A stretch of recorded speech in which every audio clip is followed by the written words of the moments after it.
Quick notice. What's good, you amazing maidens and chads? It's your boy NotNPC. I swear I blinked for a second, and somehow this is already the second Christmas I'm celebrating with you all. Time really flies when you're having fun, and when you're surrounded by the right people. Seriously though, I'm grateful for all the love and support you've shown me so far. It means more than you know. I wanted to let you know that I'll be taking a few days off to celebrate Christmas with my people, so this will be the last video before the big day. With that said, I just want to wish each and every one of you a Merry Christmas. Take care of yourselves, spend time with your loved ones, and enjoy the festive season. And for those who don't celebrate Christmas, don't worry, I've got you. Your boy will be back a day or two after Christmas, dropping some absolute bangers for you all. Until then, stay blessed, stay happy, and, if possible, pursue the cheeks with maximum effort. Much love to all of you. Anyway, onto the video.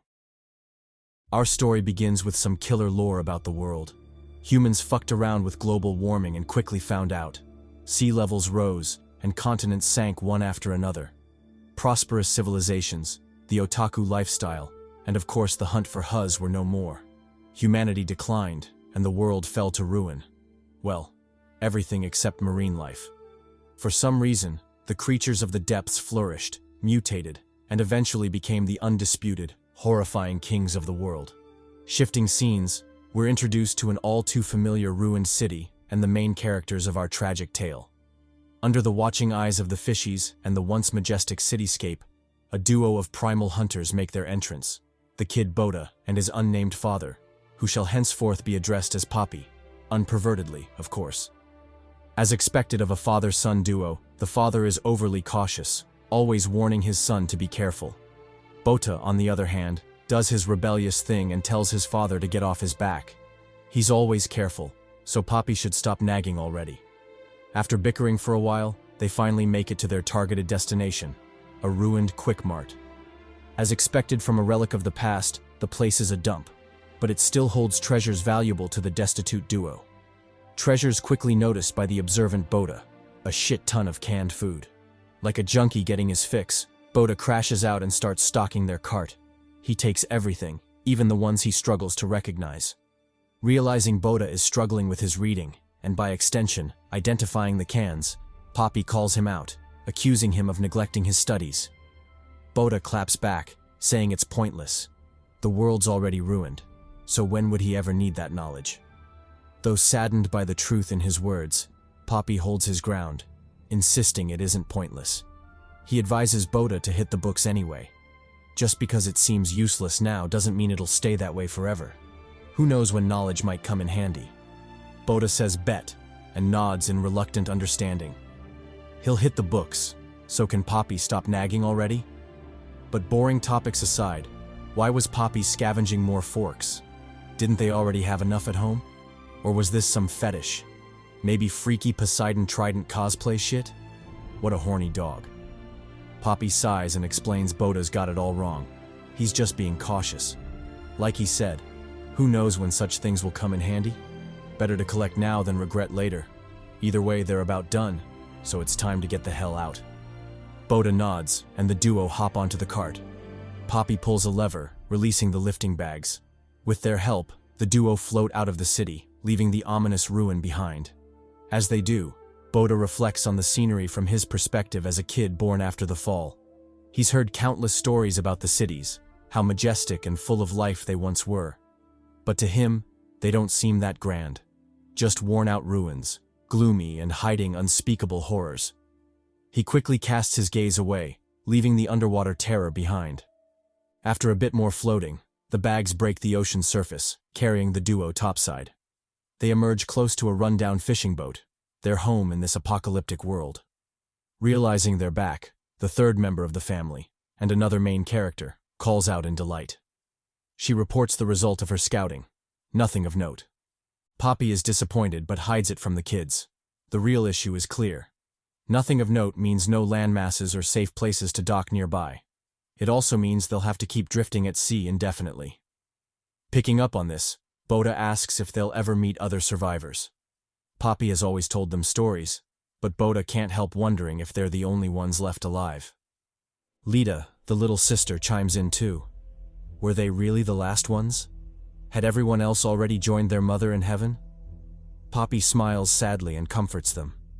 He insists there are survivors out there, but the ocean is vast, making it hard to run into anyone.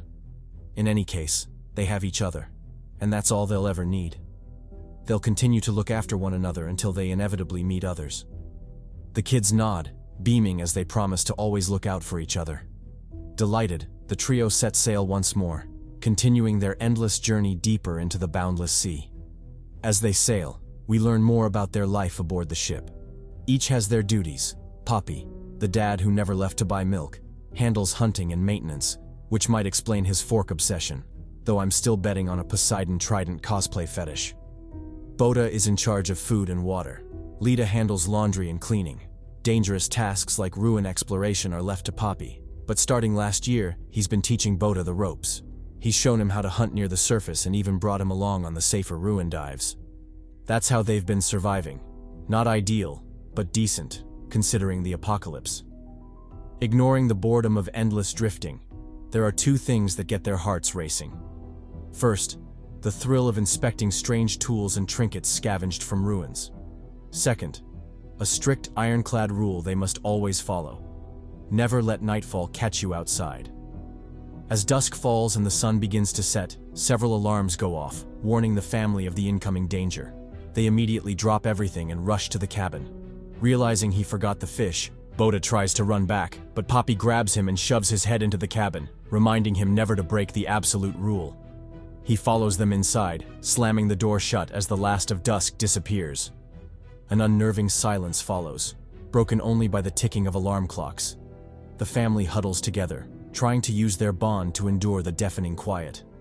But as expected of an innocent kid, Lita breaks the silence, asking if she can hold the fish for comfort. The duo shush her sharply, warning her to stay silent. On the verge of tears, she's interrupted as the boat suddenly shakes, terrifying everyone. Acting fast, Poppy shields his kids, making sure no harm reaches them. It was also during this moment that we learned the real reason behind the absolute rule. The world was lost, no longer belonging to humans. It had been conquered by the creatures of the depths, mutated monsters that just so happened to be nocturnal. And nightfall is their hunting time. True to this fact, the monsters didn't hesitate to launch their assault. They rammed into the boat, shaking it and scaring the shit out of Bota and Lita. As the duo struggled to cope with the unnerving pressure and terror, a gentle arm wrapped around them, reassuring them in that troubling time. The arm was, of course, Poppy's. He smiled at them and told them not to worry. He would always protect them. As for the monsters, they shouldn't worry about them too much. They were only curious, rocking the boat a little before inevitably leaving. And so the three held each other, clinging to their bond until the monsters finally left. Sweeter still was the fact that Poppy never once let go of his kids through it all. Now that's a father right there. A true Poppy. Completely unlike your own, who went to buy milk and never came back. Damn. Fast forward a little later, and things were finally calm in their floating abode. Under the silent ticking of the clocks, the kids, exhausted and stressed from the encounter, were laid to rest by their diligent Poppy. Compelled by curiosity, Bota asked if Poppy's home had ever been attacked by sea monsters, because how else could he explain his knowledge and calmness during such a terrifying ordeal? Poppy replied that it had, but that was common on the vast sea.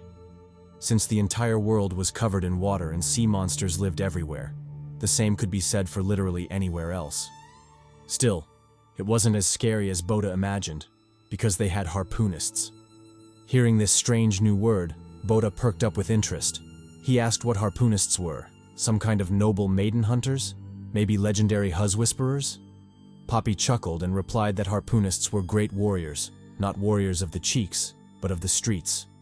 Well, technically the ocean, since the streets were now down under. Their duty was to slay sea monsters and protect their homes. Noticing Bota's growing excitement, Poppy revealed that he himself was one too, a mighty harpoonist, marked by the tattoo he bore, the true sign of his craft. Bota beamed in surprise and asked about the 6 strange dots under it. Poppy corrected him, saying they weren't dots but stars. Seeing Bota's confusion, he realized the kids had never seen the night sky before. They always hid indoors at dusk. Saddened by this, he decided to describe it. A black canvas with millions upon billions of bright jewels scattered across it. Beyond beautiful. He hoped his kids would see it one day.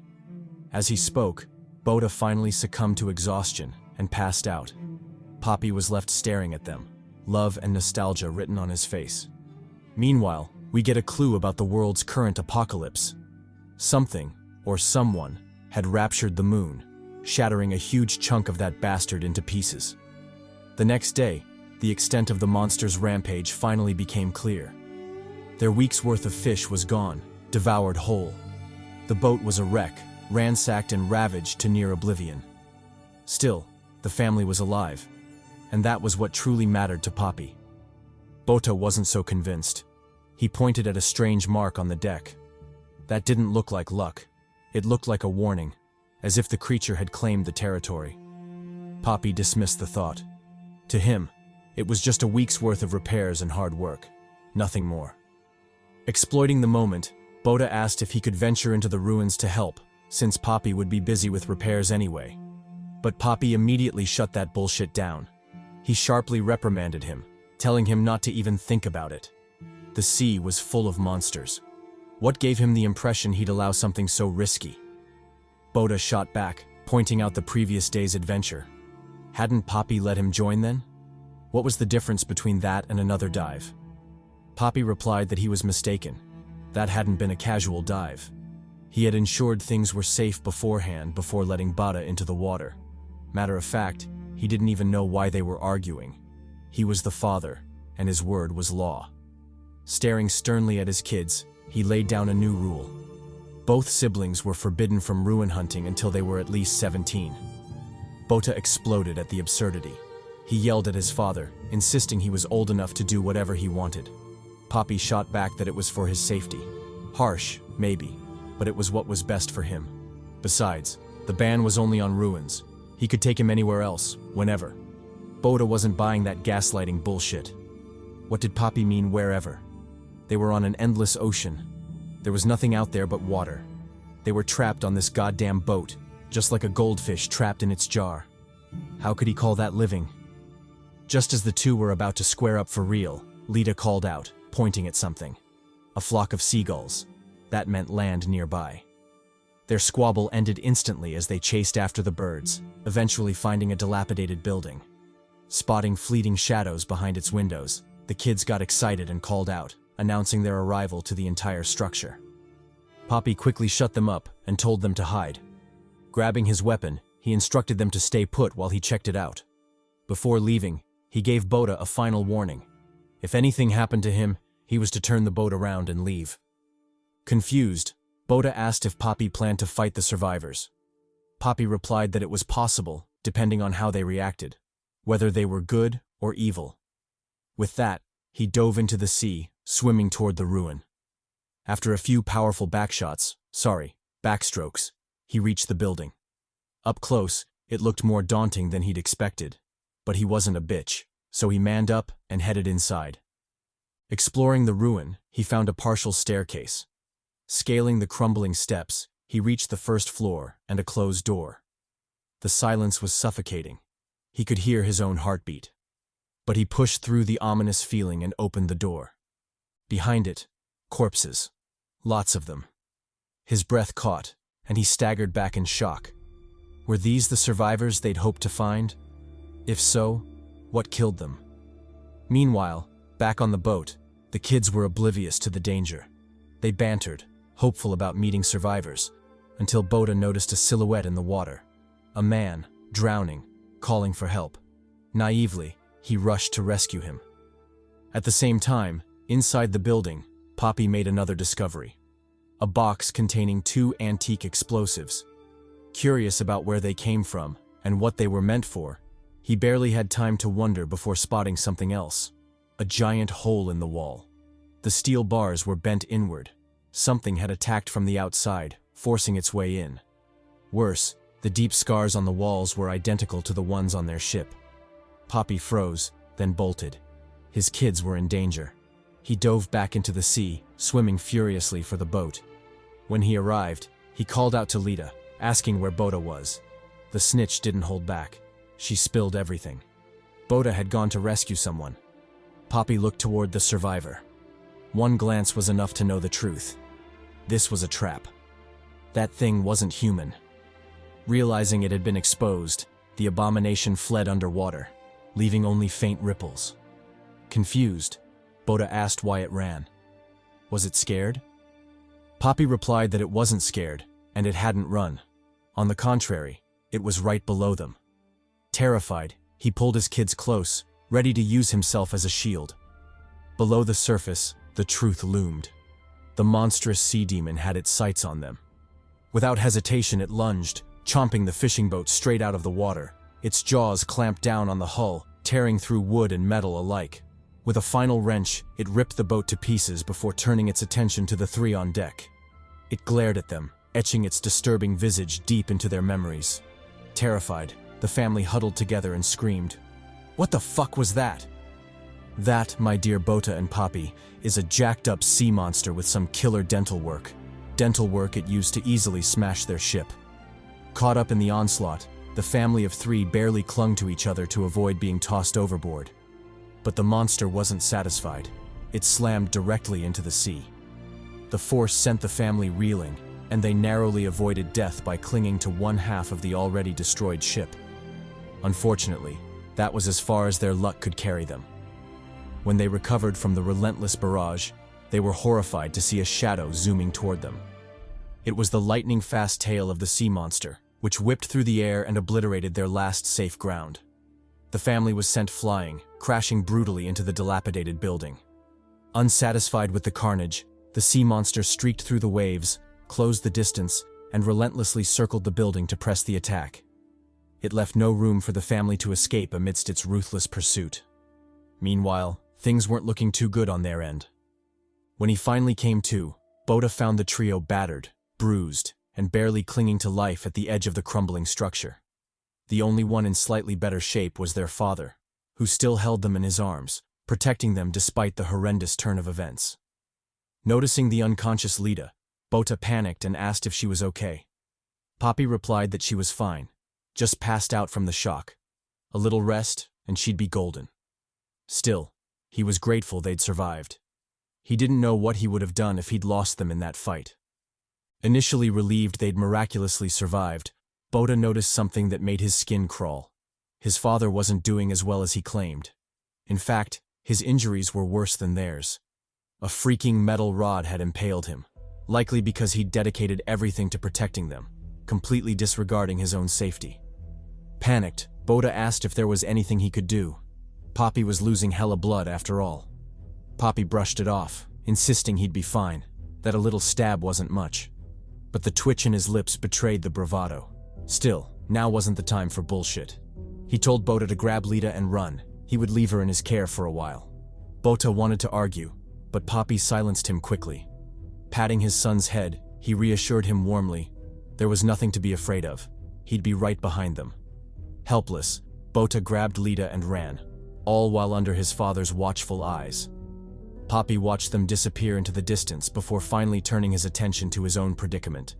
The rod lodged in his body. Like the true embodiment of "I'm him," Poppy ignored the devastating pain and pulled himself free. He lifted himself off the rod, enduring the agonizing, bone-deep pain. Halfway through, however, he noticed something that made his dire situation even worse. The monster was done fucking around and was coming in for seconds. It moved with lightning speed, appearing before Poppy in an instant. Donning the same creepy, twisted expression, the sea monster glared at him, its grimy, gigantic teeth inching closer. Its rancid breath washed over his face, overwhelming him with a foul stench. He wanted to close his eyes in disgust but forced them open, and noticed something peculiar. Despite being a creature of the depths, one clearly vulnerable to sunlight, it ignored the burning sensation and pursued them anyway. Why? What had they done, or stumbled upon, that made it so relentless? Something was clearly off. The sea monster ignored his jumble of thoughts and zeroed in on him, its focus shifting to the rod nailing him down. Sensing something amiss, Poppy reached for his sword, but was caught off guard by a twist. Instead of attacking him, the beast ignored him and turned toward Bota and Lita. Its intentions were clear: target the weaker ones first. Without hesitation, it whipped its tail toward the kids. The move was insanely fast, leaving Bota no room to dodge. Sensing the danger, he jumped forward, barely escaping the strike. Enraged, the sea monster dropped everything and commenced a frantic pursuit. It charged through the structure, drawing closer and closer to the fleeing Bota. As it did, it opened its maw wide, preparing to swallow him whole. Judging by the jagged rows of teeth lining its mouth, that would be a hell of a way to go. Predictably, Bota wanted no part of that smoke. He seized the first chance he got, sprinted up the stairs, and hurled himself into the building, narrowly escaping the closing maw. When it realized its second attack hadn't worked, the monster didn't relent. It launched a third. Through the gaps in the dilapidated building, it sent out a toothy tentacle, probing for its target. Bota, surprisingly quick on his feet, weaved through the strikes, always staying just out of reach. Unfortunately, it didn't last long. Lita stirred awake, and the noise drew the monster's attention. Bota immediately covered her mouth, but the damage was done. The tentacle closed in, following the sound. Without hesitation, it curled into a spike and shot forward, narrowly missing him. Bota could only endure for so long before being forced out of cover, frantically dodging and rolling to avoid certain death. Through a fortunate turn of events, he rolled into a narrow cranny, using it to withstand the attacks. Finally, the barrage ceased, leaving the room in an unnerving silence. Peering through the thick dust, Bota saw something that made his heart leap. It was his father, alive and well after pulling himself free from the impaling rod. Or so he thought. Turns out it was just an illusion, a nasty hunting camouflage deployed by the sea monster to lure him out. As soon as it confirmed his position, it dropped the act, uncurled like nightmare fuel, and reverted back to its disgusting tentacle form. Wrapping around Bota, it dragged him out of the building. He resisted, but his small body stood no chance against such a behemoth. The child was captured and delivered directly to the monster's waiting maw. Sensing death, Bota didn't play hero. He screamed desperately for his father. Of course, Poppy didn't disappoint. He ripped himself free, charged the monster, and slashed its tentacle apart, setting Bota loose. Grabbing hold of his son, he stabbed the monster's flank and slid down its body as crimson blood spurted in his wake. Landing, he hid Bota behind him, entered a fighting stance, and shouted at the monster to stop fucking around. How dare it go after his son? It would pay for that with its life. The monster said, "Bet," and stepped forward, towering menacingly over Poppy, pressing down with its overwhelming aura. Poppy didn't back down. He rose to the challenge, first instructing Bota to hide before turning his full focus to the beast. That's when he realized something he'd overlooked this whole time. This bastard sea monster was massive. Easily the biggest he'd ever seen. Maybe even bigger than Skutum, the sea devil he'd fought before. Nevertheless, retreat wasn't an option. Backing down meant his children would die, and that was something he refused to allow. Steeling his resolve, he unsheathed his sword and charged. Arriving before the behemoth, he dodged its swiping claw and slashed across its arm. Unsatisfied, he entered a frenzy, hacking relentlessly into its hide. Sword wounds bloomed like grotesque flowers, fountains of blood sputtering from the gashes. Frenzied by pain, the monster tried to slam him, but Poppy dodged, anticipating the counter. Exploiting the opening, he ran up its body, lunging for a devastating blow. Without hesitation, he drove his blade deep into its skull, then slid down its back, carving a nasty gash into its flesh. Finally, he disengaged, somersaulting away, careful not to push his luck. Unfortunately, his retreat wasn't fast enough. The monster's tail whipped him, hurling him into a nearby wall. The crash knocked the wind out of him, and he coughed up blood. Watching the carnage, Bota panicked and cried out for his father. Shit, what was he supposed to do? He had no ability to intervene in a fight of this magnitude, especially against a big-boned, love-handle-having behemoth of this caliber. Luckily, his intervention was unnecessary. Poppy had shit covered. His eyes darted and locked onto a dangling hoist line. Without a shred of hesitation, he seized it, slashed it free, and the recoil catapulted him skyward, just in time to dodge the sea monster's savage attack. Twisting midair with insane grace, he latched onto a colossal metal tube, wrapping around it like a cracked-up gymnast. The beast roared and lunged again, its maw gaping wide in a merciless follow-up strike. Realizing the danger he was in, Poppy opted for a desperate gamble. He pulled on the metal tube, yanking it free with considerable effort. Without pause, he leveled the tube at the sea monster and drove it forward, stabbing through its mouth in a sputter of blood and gore. Watching from the sideline, Bota instinctively flashed a triumphant smile. He was doing it. His father was actually clapping sea monster cheeks. He had no idea his old man was that formidable. Truly amazing. Meanwhile, the great battle against the sea monster raged on. It slammed into the nearby wall, hoping to shake Poppy off, but the man was like a clingy ex refusing to let go no matter what. Through considerable effort, luck, and perfect timing, Poppy tricked the sea beast into impaling its lower jaw. The wound forced its mouth open, preventing it from shutting, and giving Poppy the perfect opportunity to launch a relentless barrage. Of course, he didn't waste it. He immediately went to town, stabbing frenziedly, poking holes in every patch of flesh he could reach. Blood sputtered like rivers as the sea monster's wail bellowed, only to be drowned out by Poppy's war cry amidst the flood of gore. Just as things seemed to be going perfectly, tragedy struck. The metal tube snapped. Completely caught off guard, Poppy barely had time to react before the monster's jaws clamped shut on him, its teeth boring holes through his flesh. The sudden shift left him flabbergasted. He instinctively coughed up blood in horror, wondering what the hell had just happened. On the sidelines, Bota was equally terrified. Things had been going so well. So what the fuck just happened? He flicked a worried look toward his father, silently asking if he was okay. But Poppy returned only a regretful glance, his worry leagues above Bota's. Ever since they were little, he'd always been worrying about them. When Bota went on solo dives and took too long to resurface, Poppy's heart felt like it would pound out of his chest. Only he knew the fear and eventual relief that came with confirming their safety. During the nights, when sea monsters harassed them relentlessly, he always held them close, comforted them, and reassured them with a big smile. But the truth was, he had always been more terrified than they were. The fear of losing them, of not being able to protect them, scared the shit out of him. Nightmares haunted him constantly.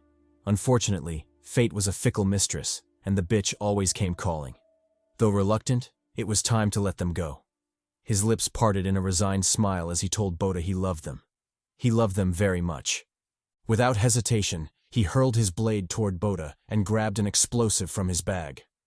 Through clenched teeth, he uttered his last words, asking his son to take care of his sister. Then he detonated the explosive, obliterating both the monster and himself in a fiery blast. Caught in the aftermath, Bota was flung back by the shockwave, slamming hard into the wall. Meanwhile, the sea beast slowly sank, the gaping hole in its mouth proving just how dead it was. Before long, the depths reclaimed it, its corpse disappearing into the pitch-black darkness. Struggling to his feet, Bota shakily approached the churning sea. He wanted to believe his father had survived, but the bloody water left no room for doubt. Tears welled in his eyes as they landed on the last remnants of his father's sacrifice, his broken glasses. He couldn't deny it anymore. Poppy was truly gone, and they were now all alone. A hoarse, broken wail escaped his lips as he cried out for his father. We shift scenes to a dark and foggy night. Surprisingly, the fishing boat the family called home was still intact and afloat, untouched by the monster's rampage. On the deck stood a puzzled Bota, looking around urgently for his family. After some searching, his attention was drawn to sorrowful sobs. Following the sound, he found Lita crouched in a corner, crying into her arms. Concerned, Bota asked what was wrong and where their father was. Why was she hiding and sobbing so ominously? Lita didn't reply. Instead, she wordlessly pointed toward the ocean, toward a bloody corpse floating on the waves. Upon careful observation, Bota was horrified to realize it was his father's mangled body, torn apart in a tragic death. Panic overwhelmed him, and he made a beeline for the gunnels, ready to dive in. But Lita stopped him, begging him not to go, not to leave her behind.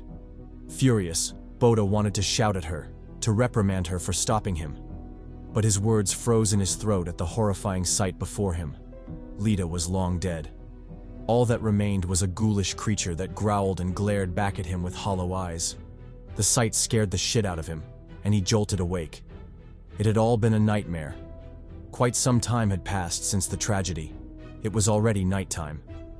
Staring to the side, he found comfort in Lita's peaceful sleeping face. But the weight of reality crushed him once again. They were truly alone. Tears welled in his eyes as he thought about his father and how foolish he'd been.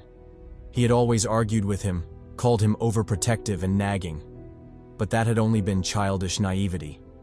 The truth was, his father had been protecting them every single day, against the sea, against the monsters, against everything.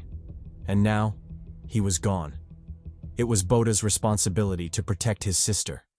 Steeling himself, he held Lita close, just as Poppy had once done. Fast forward to the next morning. The kids' struggle for survival officially began. Luckily, things started relatively well. They found their small boat, still intact, with supplies stored inside. Delighted, Bota called out to his sister, telling her to stop lazing around and help him. But a quick glance showed the gloomy aura clinging to her. Lita didn't mince words. She asked directly, where was their father? Why wasn't he there? Had he died and gone to their mother? Taken aback, Bota didn't know how to respond. Should he tell her the truth? Was she even ready to hear it? Unsure, he simply hugged her, and they both cried into each other's arms. Eventually, the tears stopped, and the two got back to business, scavenging through supplies. When they found the alarm clock, Lita asked if they should keep it. Bota, however, had lost all faith in the damn thing. Since the monster had attacked them in broad daylight, the clock was useless. Best to toss it into the sea. Just then, Lita's stomach growled loudly, interrupting his rant. When he asked if she was hungry, she denied it. But the second, louder growl proved she was bullshitting. Embarrassed, Lita blushed and insisted she was fine. Bota reminded her she didn't need to pretend. They could just catch fish to eat. Rummaging through their supplies for something to use as a fishing rod, Bota realized their harpoon gun had been destroyed. He'd need a replacement. Just as he was about to move on to another box, the loud clatter of falling forks drew his attention. It reminded him of Poppy's words, that they'd come in handy someday. Well, the old man had been right. Wiping his tears, Bota manned the hell up and tied a fork to a rod, creating a makeshift harpoon. Not ideal, but it would do. When he headed for the water, the sea's dark, gloomy appearance made him pause. He had always been carefree, but recent events had left him traumatized. What if the monster was still alive? The once serene sea now looked terrifying. As he debated, Lita grabbed him desperately, begging him not to go. What if the monster came back? Seeing the fear in her eyes, Bota stepped back. Truth was, he was already scared, and now he had a legit reason to chicken out. Backing away, his eyes fell on a crab just chilling nearby. Fast forward. Poor Crab and his maiden were soon roasting over a campfire, their dinner for the night. When the food was ready, Bota gave everything to Lita, keeping nothing for himself. Confused, she asked why he wasn't eating. He claimed he wasn't hungry, but his stomach betrayed him with a loud growl. Delighted and oblivious, Lita dug in, savoring every bite. Meanwhile, Bota was stressing the fuck out. Food was one thing, but they had no drinking water. He needed a plan. Fortunately, it rained that night, letting him collect some. But a sustainable solution was necessary. Then he remembered Poppy teaching him how to harvest drinking water from seawater. An idea struck. He set up a do-it-yourself experiment, evaporating seawater and collecting the condensation. Slow and torturous, but it worked. When the first drops of drinkable water slid into their container, the siblings rejoiced. At the very least, they wouldn't die of thirst. The thought greatly settled Bota, who'd been stressing the fuck out. At least with this, plus all the valuable knowledge he'd learned from Poppy, the duo finally had a decent chance of survival. He quickly perked up, ready to explore the whole building island. Since they were going to live there, possibly for the foreseeable future, it was paramount that he knew everything about it. Know thy neighbor and all that shit. Assuming thy neighbors weren't human-eating sea monsters, of course. Determined to be useful, Lita asked to tag along. Bota agreed, and the duo entered the building once again. Scaling the broken stairs, they eventually made it to the abandoned room on the first floor, the same room Poppy had explored earlier. Just like their father, the curious duo entered the room, and the sight greatly surprised them, especially the rotting corpses on the floor, which, for some reason, looked way more ghastly and disturbing than before, making their faces turn ashen.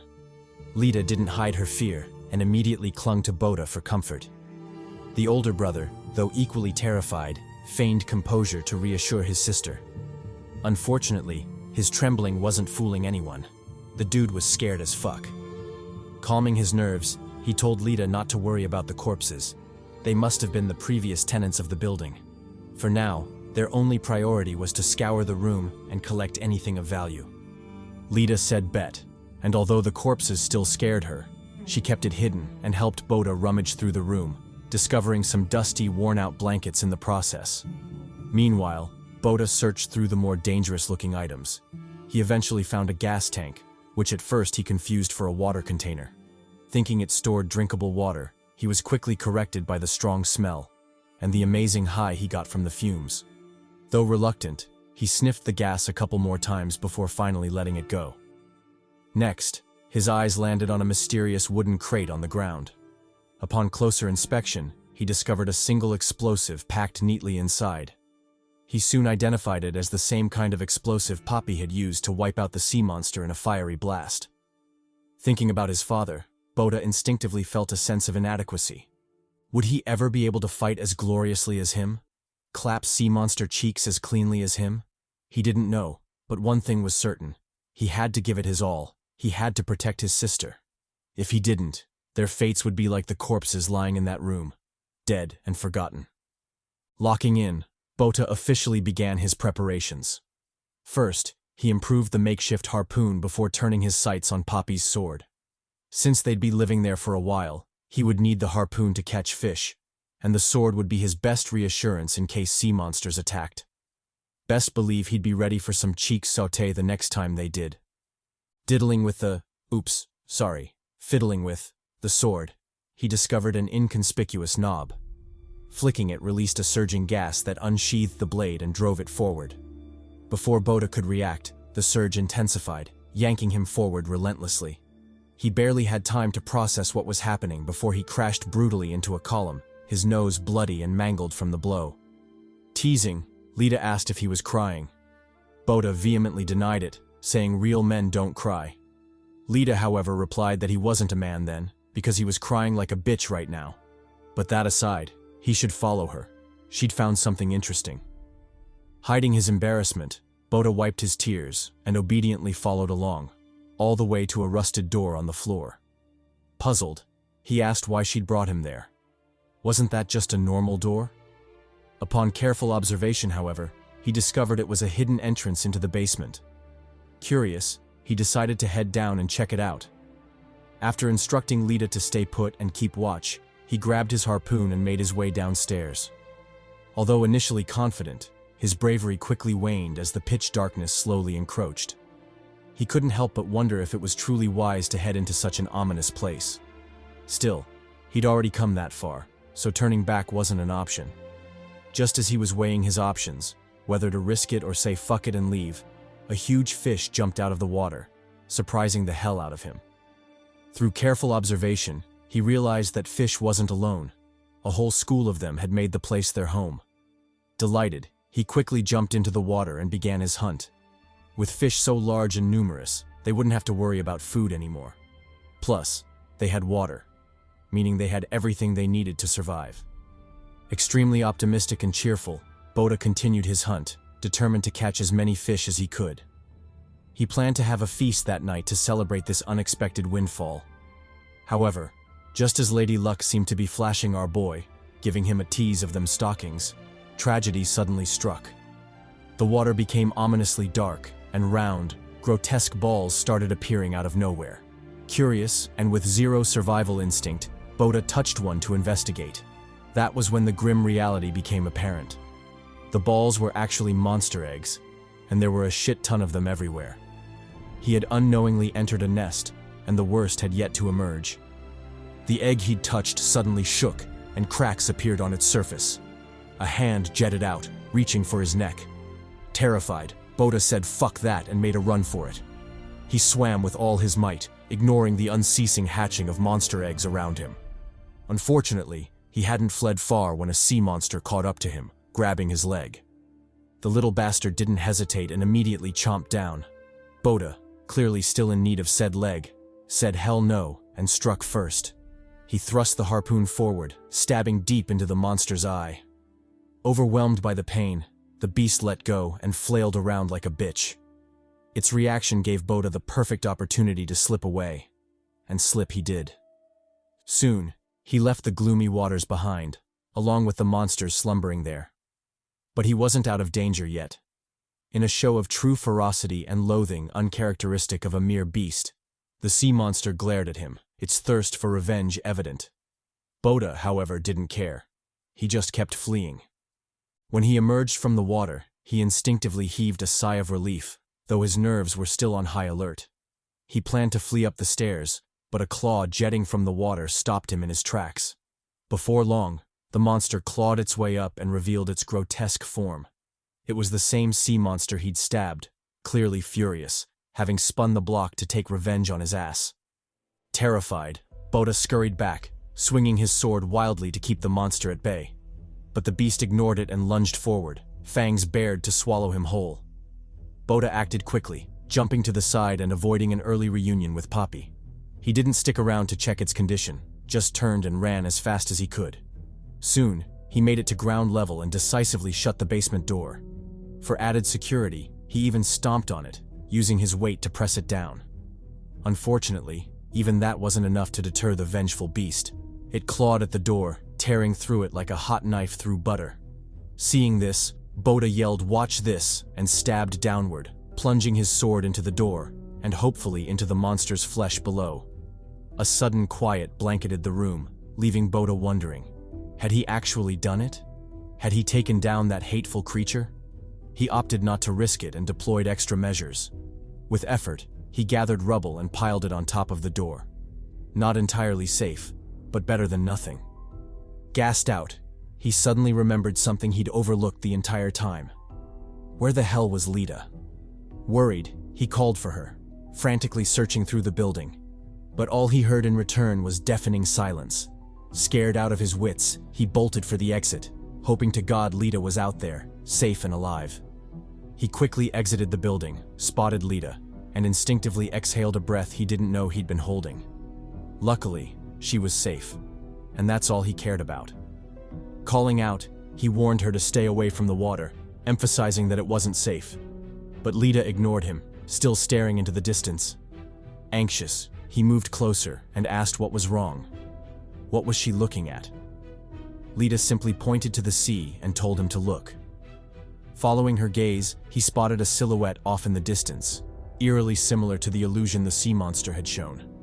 Terrified, Bota almost shit his pants. He knew it. That bastard wasn't dead. It had clearly come back for revenge. Come back to swallow them whole.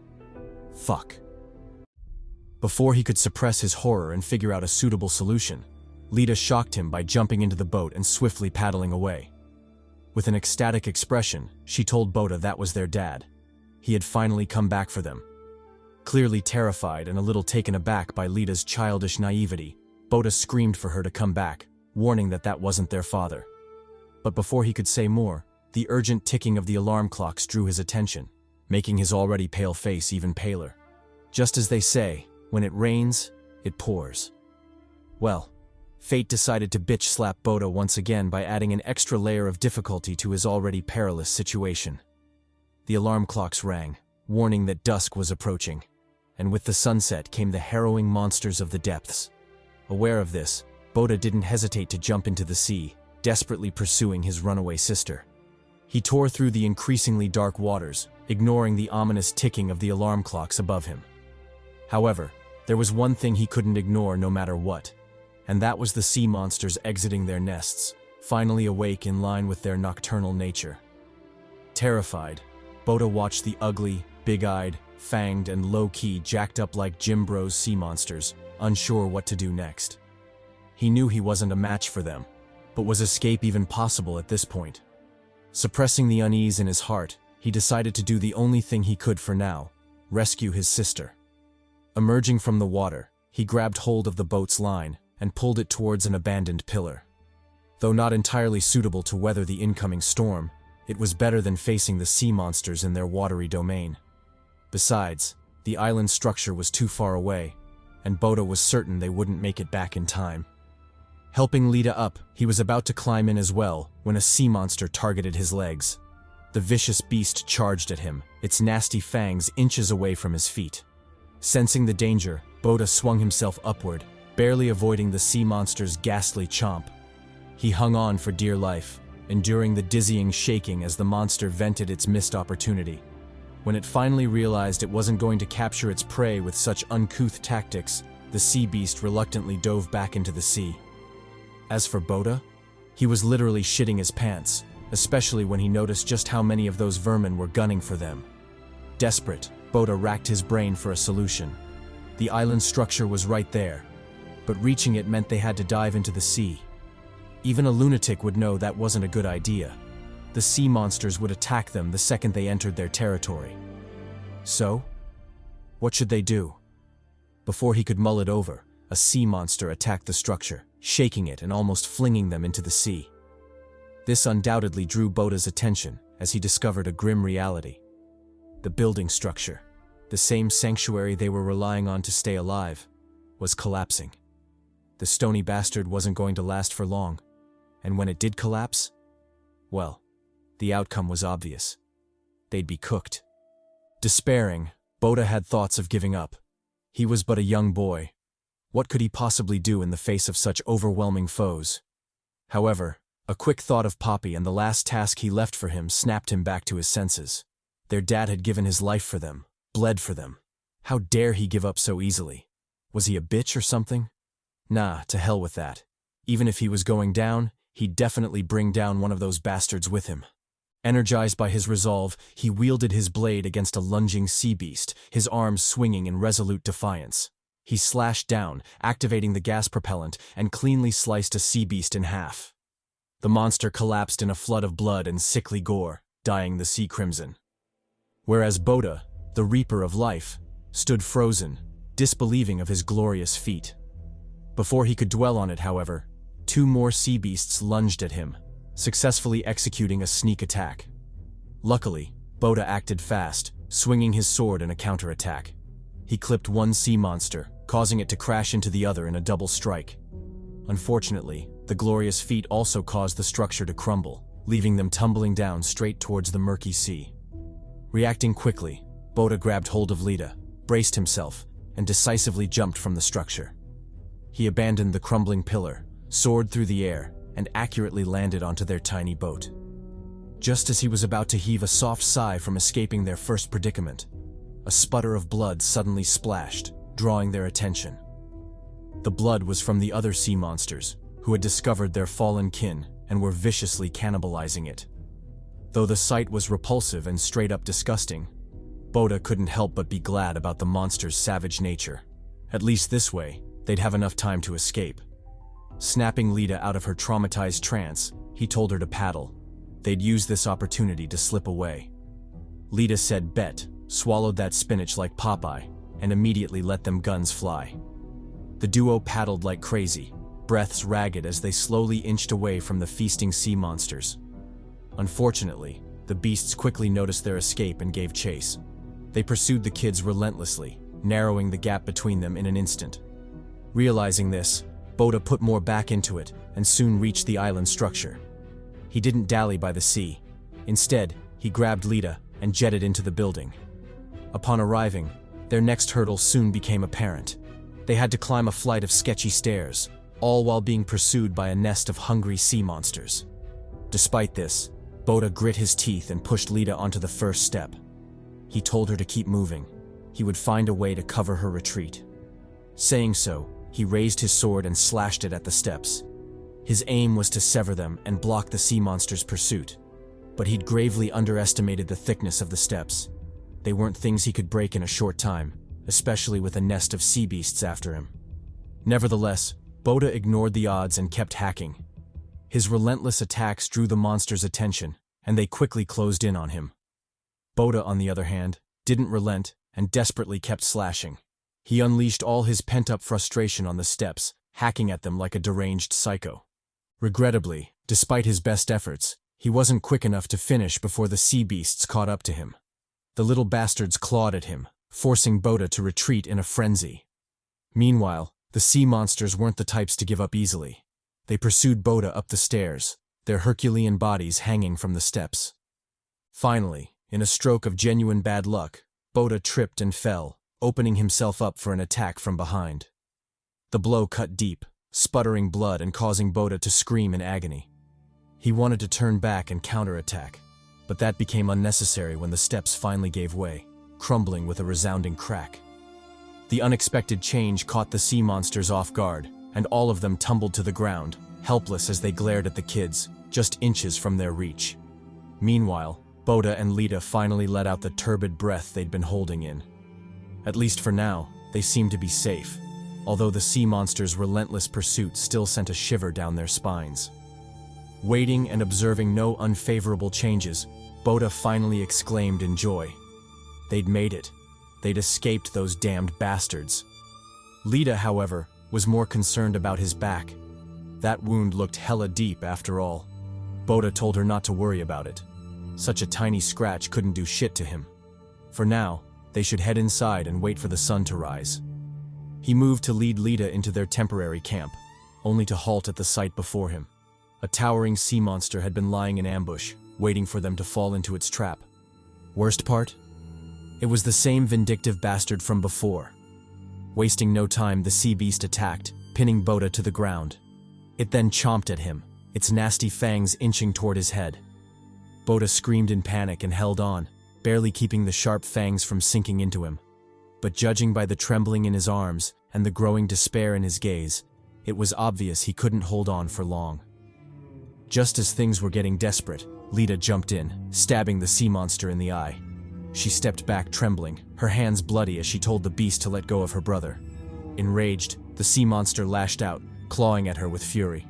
Luckily, it was blind, so its attacks fell short of reaching the terrified child. Bota, however, wasn't as lucky, as he got clipped by a stray strike. The blow sent him flying, whining and screaming like a bitch. With one obstacle out of its way, the sea monster turned its focus to Lita. Since its sight was getting blurrier by the second, it decided to use a different method to locate the troublesome kid who blinded it. Sniffing the air, it locked onto Lita's scent and followed the smell to the wall. Its jagged fangs opened with a menacing growl as it slowly closed in on her. Meanwhile, the little girl was trapped and terrified, helpless to stop her demise. She called out to her brother, begging him to save her. Bota, being the reliable brother he was, didn't disappoint. He smacked the gas tank, drawing the sea monster's attention. When that wasn't enough, he spanked that bastard even harder, finally forcing the beast to ignore Lita and charge at him. Having predicted this, Bota met the sea monster head-on. He hurled the gas tank into its mouth before dodging to the side in a narrow escape. Caught off guard by the insidious counterattack, the sea monster chugged down the fuel before it could even process the mess it had gotten itself into. Of course, Bota wasn't going to let that opportunity slip by. He quickly recovered, grabbed his sword, and faced off against the idiotic sea monster, which was still dousing itself in gas. Without mercy or hesitation, he swung his sword, yelling for the beast to die. The blade sliced through rubble and metal rods, producing sparks that flew toward the soaked sea monster. Flames unfurled like blossoms, and the once mighty creature was set ablaze, its agonized shriek thundering across the room. Satisfied with the outcome, Bota grabbed Lita and made a run for it. He dashed toward a ladder, aiming to escape the fire by climbing to the roof. However, halfway through the climb, the flames became the least of Bota's worries. In a genuine stroke of bad luck, the sea beast knocked over the explosives during its death throes. The payload went flying before landing ominously amid a sea of fire. Noticing this, Bota said, "Hell no," and checked out early. He scaled the ladder in an instant, reuniting with Lita at the top. Once there, he shouted at her to get down, warning that the building was about to explode. With no time to explain, he scooped up the confused Lita and braced for the inevitable impact. A thunderous explosion erupted below, engulfing everything in its path. The whole building was blown apart from the inside, dust and debris flying everywhere. Meanwhile, Bota and Lita hadn't escaped unscathed. The shockwave flung them around, their feeble forms bouncing like ragdolls as the structure collapsed. Before long, the entire building came down, crushing the group of sea monsters prowling on the ground floor.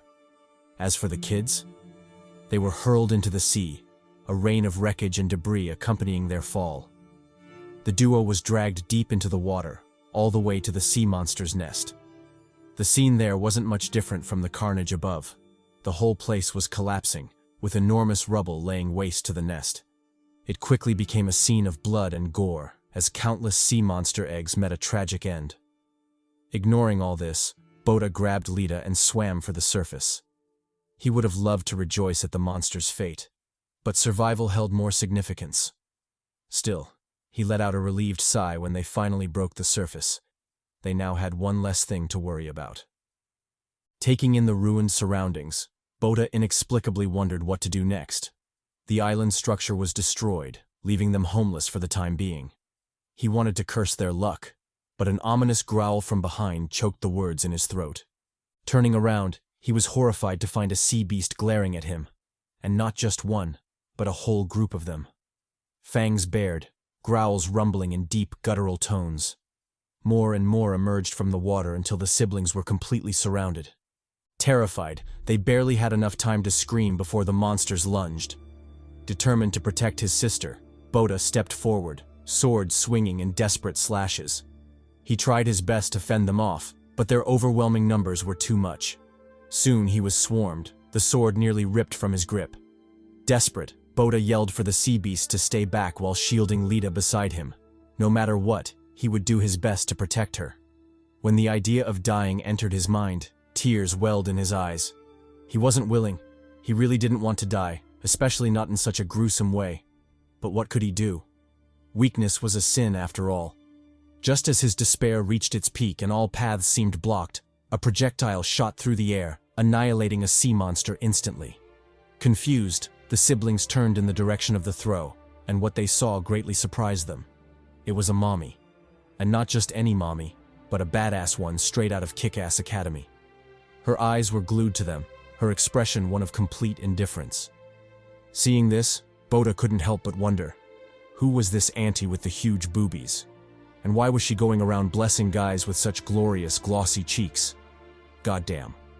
The sea monsters, however, weren't too happy about the new arrival. They shifted their fury toward her, fangs bared in silent warning. Then, as if on cue, they all charged, climbing over each other to reach the new prey first. The mysterious lady didn't panic. She reached for her Uzi, cocked that bad boy, and aimed at the lunging foes. Without hesitation, she opened fire, raining a hail of projectiles at the sea monsters. The barrage also struck near the siblings' boat, clipping the sea beast gunning for them. Unfortunately, they too were in danger of being hit, forcing Bota to shield Lita as they endured the barrage. Halfway through cursing the maiden for her reckless attack, Bota finally realized what the projectiles were. Harpoons. The crazy, busty auntie was using a freaking nail gun to wreak havoc. Absurd, yes. But the dying shrieks of the sea monsters told a different tale. This glossy-cheeked maiden meant business.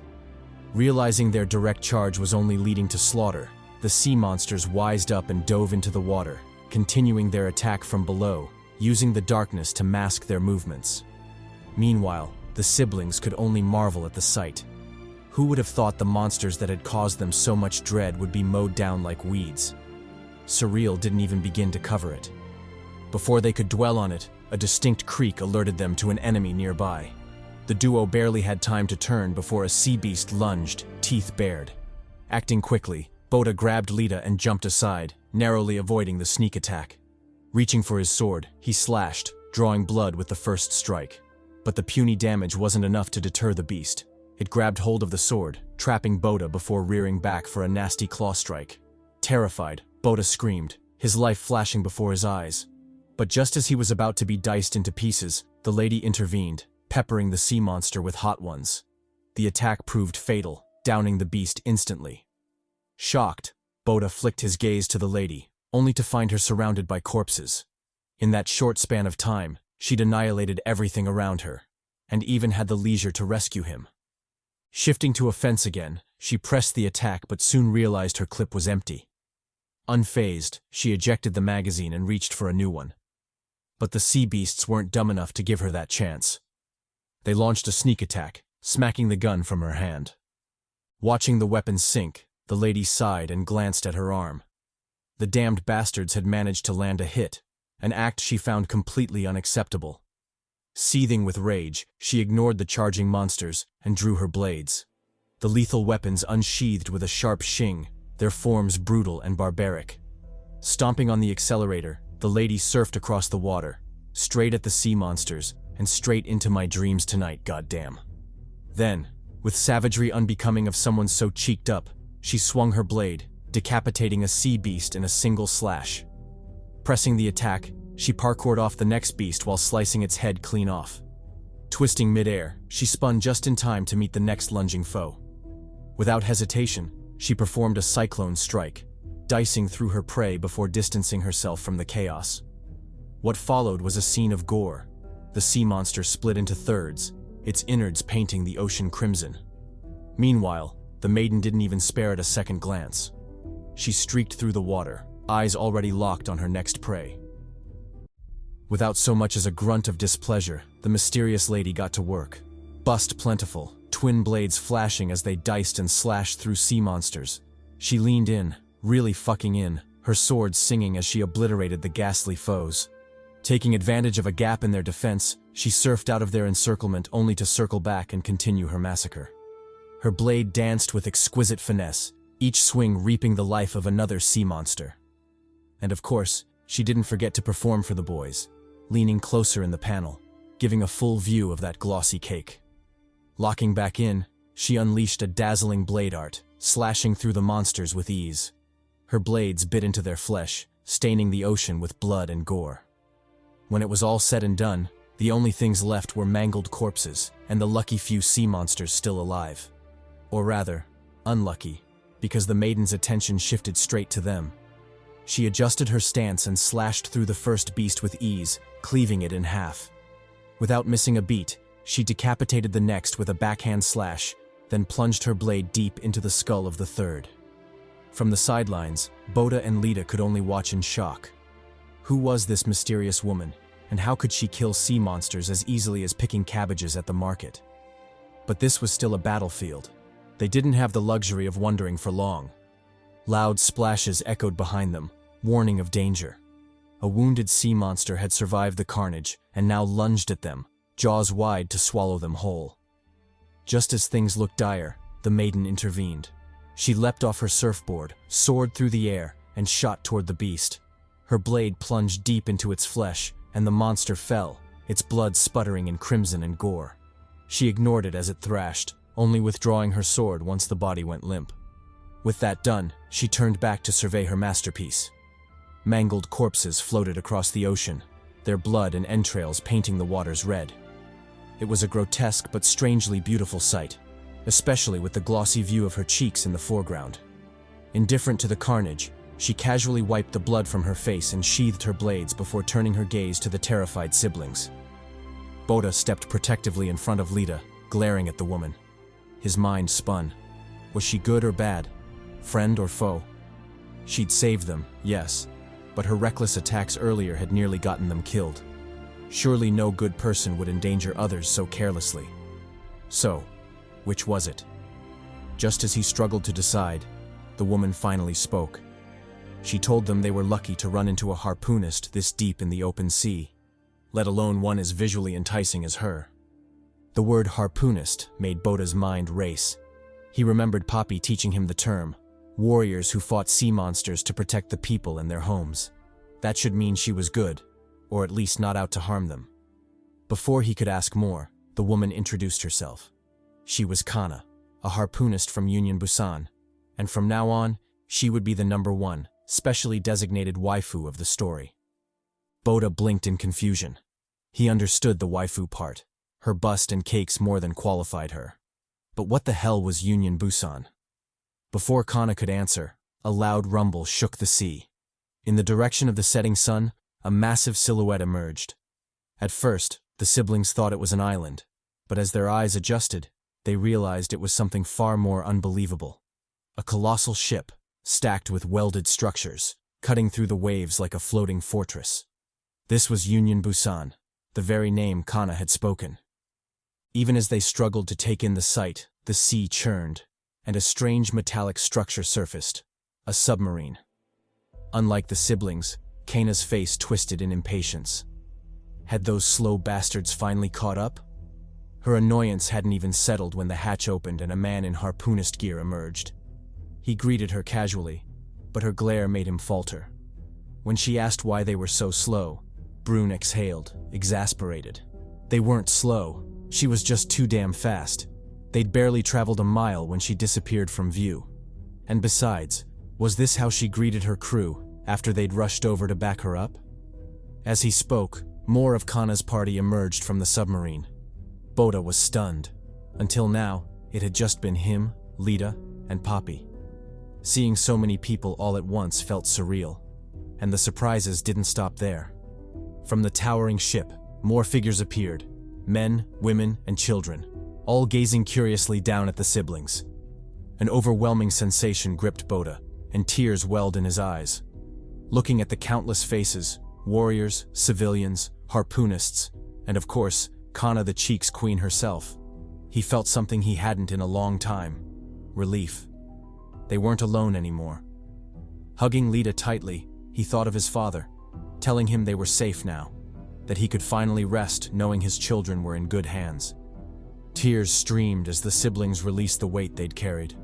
Meanwhile, the others simply stared, puzzled by their reaction. But as searchlights swept across the bloodied waves, illuminating the mangled sea monster corpses, the picture became clear. The children had been through hell. Hell they were completely undeserving of. Sympathizing with the duo, the kids were quickly wrapped up and shipped off the battlefield. They watched the preceding events passively, their gazes never leaving the sea monsters and their savior, Kana.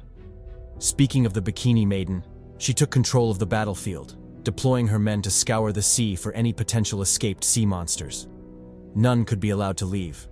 With their ridiculous reproduction and horniness, it wouldn't be a surprise if the bastards filled the ocean in a year or two. Contacting the deep-sea divers, Kana asked for a report on the matters below the surface. Were there any updates? The liaison replied that things were pretty much leveled down there, with the collapse wiping out all the sea monsters and the eggs. The limited few that managed to escape were diced and slashed apart by her. No corpses remained whole, let alone any survivors. If he were being honest, he would have liked it if she'd spared a single creature for his experiments and study later. Brune scoffed at his whining. He must not know who he was talking to. There was no way Kana of all people could spare any sea monsters. The liaison, codenamed Doctor, agreed. That was indeed the case. With her hatred for sea monsters, it would have been a miracle if she'd left any alive. The sea monsters could only blame their luck for running into Kana, instead of literally any other harpoonist in the fleet. Locking back in, his tone became a lot more somber. He stressed that they'd dodged a big bullet this time. If the eggs had been allowed to hatch and worse, spread, the whole ocean would have been in chaos. It was a good thing that Kana intervened in time. Kana, however, wasn't all too enthusiastic about the praise. She informed them that it wasn't her doing.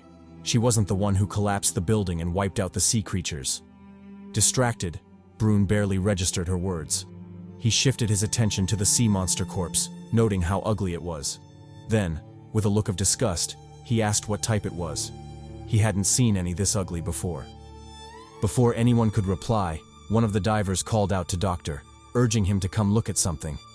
When he arrived, he was surprised by the sight before him. A giant, menacing sea monster corpse. One he accurately identified as Kentrasi, one of the 7 sea devils. The beast was humongous, spanning a good 50 meters, and judging by the wounds on its flesh, it had likely been through a tough battle before being brought down by an explosive of some kind. Puzzled, Dr. Foyd asked Kana if that was her doing. Had she not only killed the juvenile sea monster but their mother as well? If so, then that scrumptious, bouncy bust was really deserving of her. Kana stayed silent for a while before answering. First of all, of course she was deserving of all that cake. Hadn't he seen the close-ups the diligent narrator had been sneaking in? And second, she was sorry to burst his bubble. But this wasn't her doing either. She wasn't the one who took it down. Surprised, the doctor's eyes opened wide in shock. If it wasn't her, then who? Kana didn't reply but silently observed the battlefield. That's when she discovered something peculiar. A sword. And one she recognized, judging by her reaction. Flicking her gaze, her attention settled on the two kids being shipped away. It wasn't, as she suspected, right? Oblivious to Kana's conjecture, Bota and Lita peacefully went through the registration process. The man in charge of noting down the details asked how long they'd been adrift. Judging by their appearances, it mustn't have been a short time, so about 1 year maybe? Bota replied that it was actually 10 years. He'd been off by 9 years. The dude, feigning shock, gave an exaggerated response before smacking Bota on the head. Did he really expect him to believe that? He must be looking down on low-level public servants to cook up such an obvious lie. Fuming, Lita shoved his hand away. She reiterated what Bota had said, insisting he wasn't lying. Equally enraged, the dude clapped back, telling the kids not to mess with him. Did they even know who he was? Lita answered briskly. He was, as he'd said, a low-level public servant. This enraged the man even more, and he cursed his big mouth for saying that. He wanted to bring the smoke for real, but Bota's next words silenced him. With a sad tone, he explained that they hadn't been alone. They'd had their father with them, but obviously not anymore. The Leviathan killed him. Sympathizing, the man reined in his earlier smoke. His voice turned gentle as he continued the registration process. When all was said and done, he introduced himself properly. He was Kiho Lee, the head of the refugee department, and from then on, he would be watching. Sorry. He meant to say he would be in their care. Though he tried to hide it, Lita caught his slip-up and gave him a teasing face. Bota, however, wasn't concerned about that and inquired about what he truly cared about. Who were those flashy-looking people over there, including the foxy bikini-wearing maiden with them? Kiho replied that they were harpoonists. Upon receiving the answer, Bota's eyes widened in shock. So those were the legendary harpoonists, noble warriors tasked with protecting the people from sea monsters? But why were they so peculiar? Especially the half-naked baddie with them. Not that he was complaining, because a little bit of cake wouldn't hurt anyone. He was just amazed. Thinking back to his father, he finally confirmed that his words were actually true, and not mere fairy tales. Noticing Bota's fervent stare, especially around Kana's, let's say, peculiarities, Kiho explained that she was different from the rest, a true 3-star harpoonist. He then explained the ranking system of the harpoonists. Those part of the troop always marked their kills on their bodies. It is through this tradition that the ranking system for harpoonists was established. For every 100 sea monsters killed, a harpoonist cements that achievement by tattooing a star on their body, meaning Kana, as a 3-star harpoonist, has killed at least 300 sea monsters, a feat that is truly awe-inspiring, considering many die without achieving even 1-star rank. Amazed, Bota asked his next question. Following that logic, wouldn't it mean that a 6-star harpoonist had killed at least 600 sea monsters? Kiho laughed at the thought. 6 stars? Did he think stars were that easy to acquire? The highest known ranker in Union Busan was 4 stars. If there was ever someone with 6 stars, then that person would have been a legend by now. Shocked, Bota's face changed drastically. He could have sworn the stars on Poppy were 6. So what the hell was going on? It was either Poppy was a swindler, or the dude was a low-key powerhouse and had hidden that fact from them. Either way, now wasn't the time to think about it. He turned his attention to the approaching harpoonists. Leading the charge, Kana called out to Kiho. She informed him that their boarding permission had been granted, so they should head to the main ship. Then, without bothering with his reply, she shifted her gaze to the siblings. Her gaze lingered on them for a while before she turned her head and surfed away. As she did, we were shown a great view of them cheeks, and, of course, the more plot-sensitive blade she'd picked up from the battlefield. Seeing his father's blade, Bota tried calling out, but the trio ignored him and surfed away. He could only watch helplessly as Kana took the blade away. Meanwhile, Brune confronted Kana about her actions. Why did she pick up the sword? And did she really think the owner of that blade had killed Kentrasi? Kana replied that beings on the level of the 7 sea devils couldn't be killed by just one man. She expounded on this by referring to a previous incident where an entire fleet was almost massacred just to fend off another sea devil. Such beings were truly beyond comprehension. Chiming in, the spacesuit-looking harpoonist revealed that he knew what she was talking about. It must be the ultra-crab Scutum massacre. Apparently, 15 years ago, a refugee fleet was attacked by a crustacean-type leviathan, Scutum. Because of its hard shell, the people and harpoonists were completely helpless against it, and all their weapons failed. As a result, the entire fleet was massacred. Solemn, Brune chimed in, saying that he'd heard the sea beast was only killed after all the harpoonists in Union Busan were deployed. Kana, however, told him that was a lie. Scutum was never killed by the harpoonists of Union Busan. The devil surfaced, devoured all it could eat, and retreated back into the depths when it had had its fill. It was never killed by a harpoonist of Union Busan. Amused, Brune chuckled mockingly. Could it be that Kana was also like the surviving refugees, believing in some fairy tale about a savior who swooped in to save the day? Kana didn't bother with his teasing tone. She made it clear that it wasn't a fairy tale, and she knew this because she'd been there that day. Thinking back to it, she vividly remembered the sight of her mother being swallowed and devoured by Scutum. The sound of her fading screams and cracking bones was something she could never forget. She'd watched it all, from the devouring to the sputtering blood and gore, and to this day, it was a horror she wouldn't wish on anyone, not even her worst enemy. A faint killing intent emanated from her as she recalled those days, back when she was weak and powerless, and the truth of the New World Order became apparent to her. To sea monsters, especially ones on the level of sea devils, humans were nothing but food, an easy and convenient snack whenever they felt like it. Her voice gradually lowered, replaced by a deep, hateful growl. Seeing this, Brune and Spacesuit Dude came to a realization. This was why Kana hated sea monsters so much, why she'd be the first in the fray should any of the beasts arise. And honestly, he didn't blame her. Plus, the sight of her jiggly, fine-ass battling sea monsters wasn't too bad on the eyes either. Ignoring Brune's horny ass, we shift scenes to the kids. After receiving permission to board, they were transported to the entrance of the giant ship. Of course, being new to the whole site, they couldn't help but gawk in wonder, finding the entire experience surreal. Never had they imagined witnessing such a grand scene in their lives, yet here they were. They dazedly boarded the vessel, not forgetting to reclaim their lost possessions. Under the guidance of Kiho, the trio made their way deeper into Union Busan, as the overworked civil servant explained this would be their new home. The board had agreed to let them live there, but only on the condition that they behaved. If they broke any rules or crashed out during the probation period, they'd be tossed into the sea. No questions asked. Despite his unsettling words, the kids ignored him and celebrated instead. Their minds only registered the good news and blocked everything else out. As for all that bullshit about the board and getting kicked out, why should they care?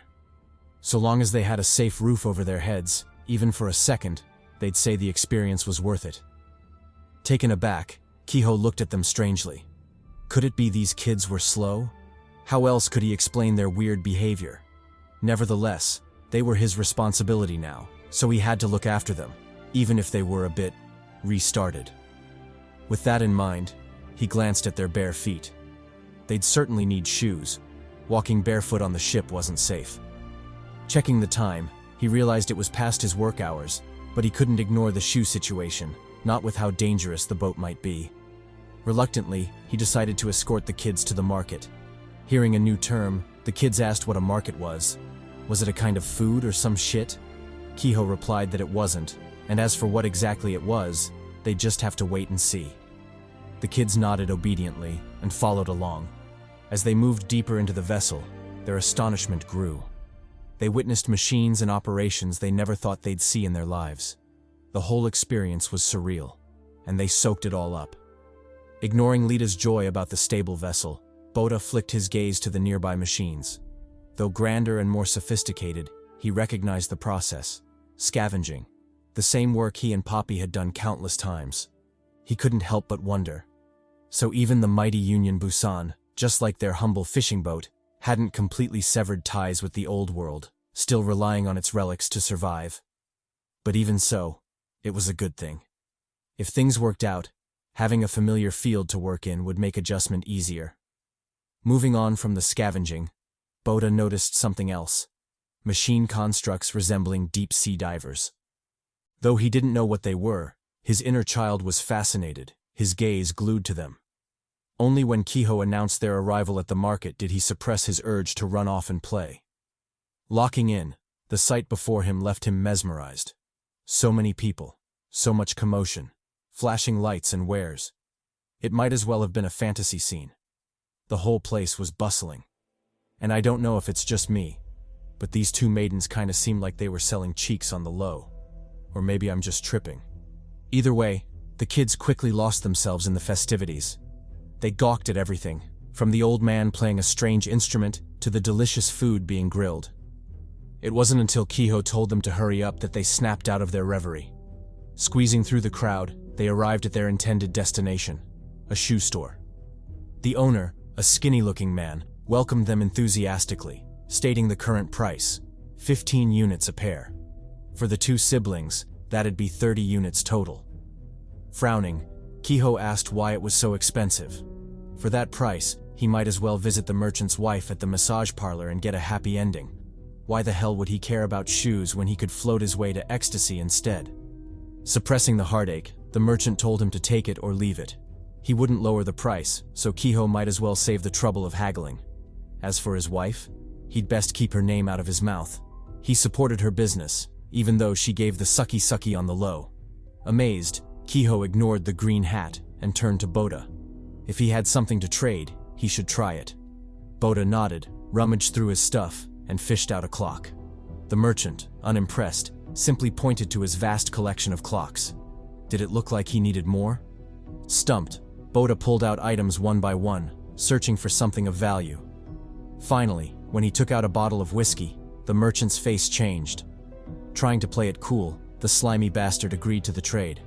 He'd exchange the whiskey for 2 pairs of shoes, if Bota quickly handed over the bottle.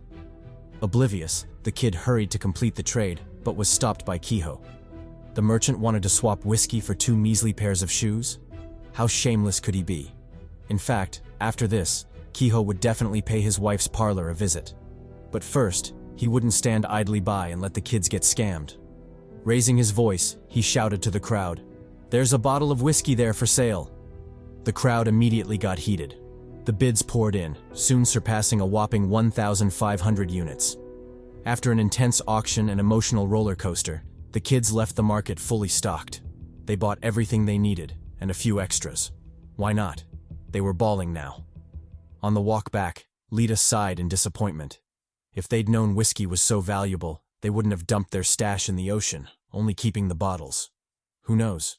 Maybe they could have even checked out that massage parlor Kehoe kept rambling about. Stumbling, Kehoe told her to stop speaking nonsense. That divine parlor wasn't for kids. But she should consider this a lesson. The value of things changes depending on the situation. When they emptied their stash in the ocean, maybe it was to free containers for water. In that situation, water was clearly more valuable than whiskey, so she shouldn't beat herself up. But one thing was clear. Around here, the only thing that mattered was money. If they needed something to rely on, the only answer was paper, aka the mullah. The kids nodded seriously, taking Sensei Kehoe's words to heart. Smirking in satisfaction, he pointed to a room. That would be their new home. The kids wasted no time, pushing open the door, eager to see their new place. And, well, we can describe it in one word: trash. The room looked like a dumpster, with piles of junk in the corners. Dust everywhere, spiders and rodents scurrying about. But despite the miserable conditions, the kids were beyond delighted. They screamed with joy, bouncing happily on the bed. This was their new home, and they loved every dusty inch of it. After celebrating, they finally settled down and peered out the window. For the first time in their lives, they witnessed the grandeur of the night sky. Their reaction was expected. Lita nearly passed out while Bota zoned out, staring at the stars. The very same stars he'd heard so much about from Poppy. To think he'd actually get to see them? Tears welled in his eyes. Just as Poppy had said, they were incredibly beautiful. Meanwhile, as Bota was lost in his fields, a significant event unfolded outside Union Busan. Several cranes worked hard to pull something massive from the water. And no, it wasn't your ex, but the sea devil Kentrasi. After considerable effort, the giant behemoth was finally hauled up, and damn, was it ugly. Its sheer size made everyone feel insignificant, realizing why sea devils only regarded humans as prey. The gap was just too massive. But among the crowd of unsettled onlookers, one person felt something else. Joy. And maybe even a trace of horniness. His face flushed, sweating with ecstasy, as he gazed at the creature he now considered the pinnacle of transcendence. A sea devil. He quivered at the thought of cutting it open, studying it, exploring every nook and cranny of its magnificent body. The idea alone made him pant with anticipation. Brune, however, didn't care about the doctor's freaky crush-out. The only thing on his mind was whether he could face such a behemoth and live to tell the tale. The doctor told him to stop dreaming. The only outcome would be his untimely death. Hell, he doubted even the busty Miss Kana could pull it off. Speaking of that smoke show, where was she? Why was she missing out on this? Brune replied that he didn't know. Whatever it was, it must have been important for her to pass up such a rare sight. Switching scenes, we're taken to an inconspicuous spot within Union Busan. In an otherwise empty hallway, a delicate, jiggly, bouncy pair of cheeks slowly made their way forward. After some light thirst trapping, the maiden Kana finally reached her destination, a workshop. Greeting the blacksmith, Sting, Kana asked how the analysis had gone. Was it as she suspected? Was the sword the real deal? Sting replied that it was. He'd spent countless hours fixing and maintaining that sword, and he could tell at a glance. This was indeed the Sword of Massacre. But where had she acquired such a legendary relic? Kana didn't answer right away. Instead, she picked up the sword, touching it fondly as she voiced the thought on both their minds. If this really was the Sword of Massacre, then it must belong to that man. The legendary Leviathan Slayer, 6-star harpooner, and living legend, Tian freaking Ma. Gulping loudly, Sting asked what she planned to do. Surely she knew the coming events would be troublesome. Kana nodded. She was aware. There was bound to be a bloodbath, but it wouldn't change what she had to do. The kids had to be taken away from there. Meanwhile, back in their room, Bota calmly watched over the sleeping Lita. People had told him not to worry, that powerful harpooners were stationed to protect them. But despite all the reassurances, he couldn't fall asleep. A foreboding feeling lingered in his heart, refusing to go away. Something big was coming, and it was coming for them. Fast forward to a couple of hours later, in Kana's room. The maiden, much like Bota, was troubled and couldn't fall asleep. She sat by the window, cheeks poked out, completely lost in thought. Her mind kept replaying the events of the day and the conversation with Sting. From the features of the corpse fished from the sea, it was almost certain it was the former sea devil, Kentrasi. Judging by the battle scars on its body, it was clear it had gone through a gruesome fight before its eventual death. So, was it him? Was the owner of the sword, Tian Ma, the one responsible for fighting Kentrasi to the death?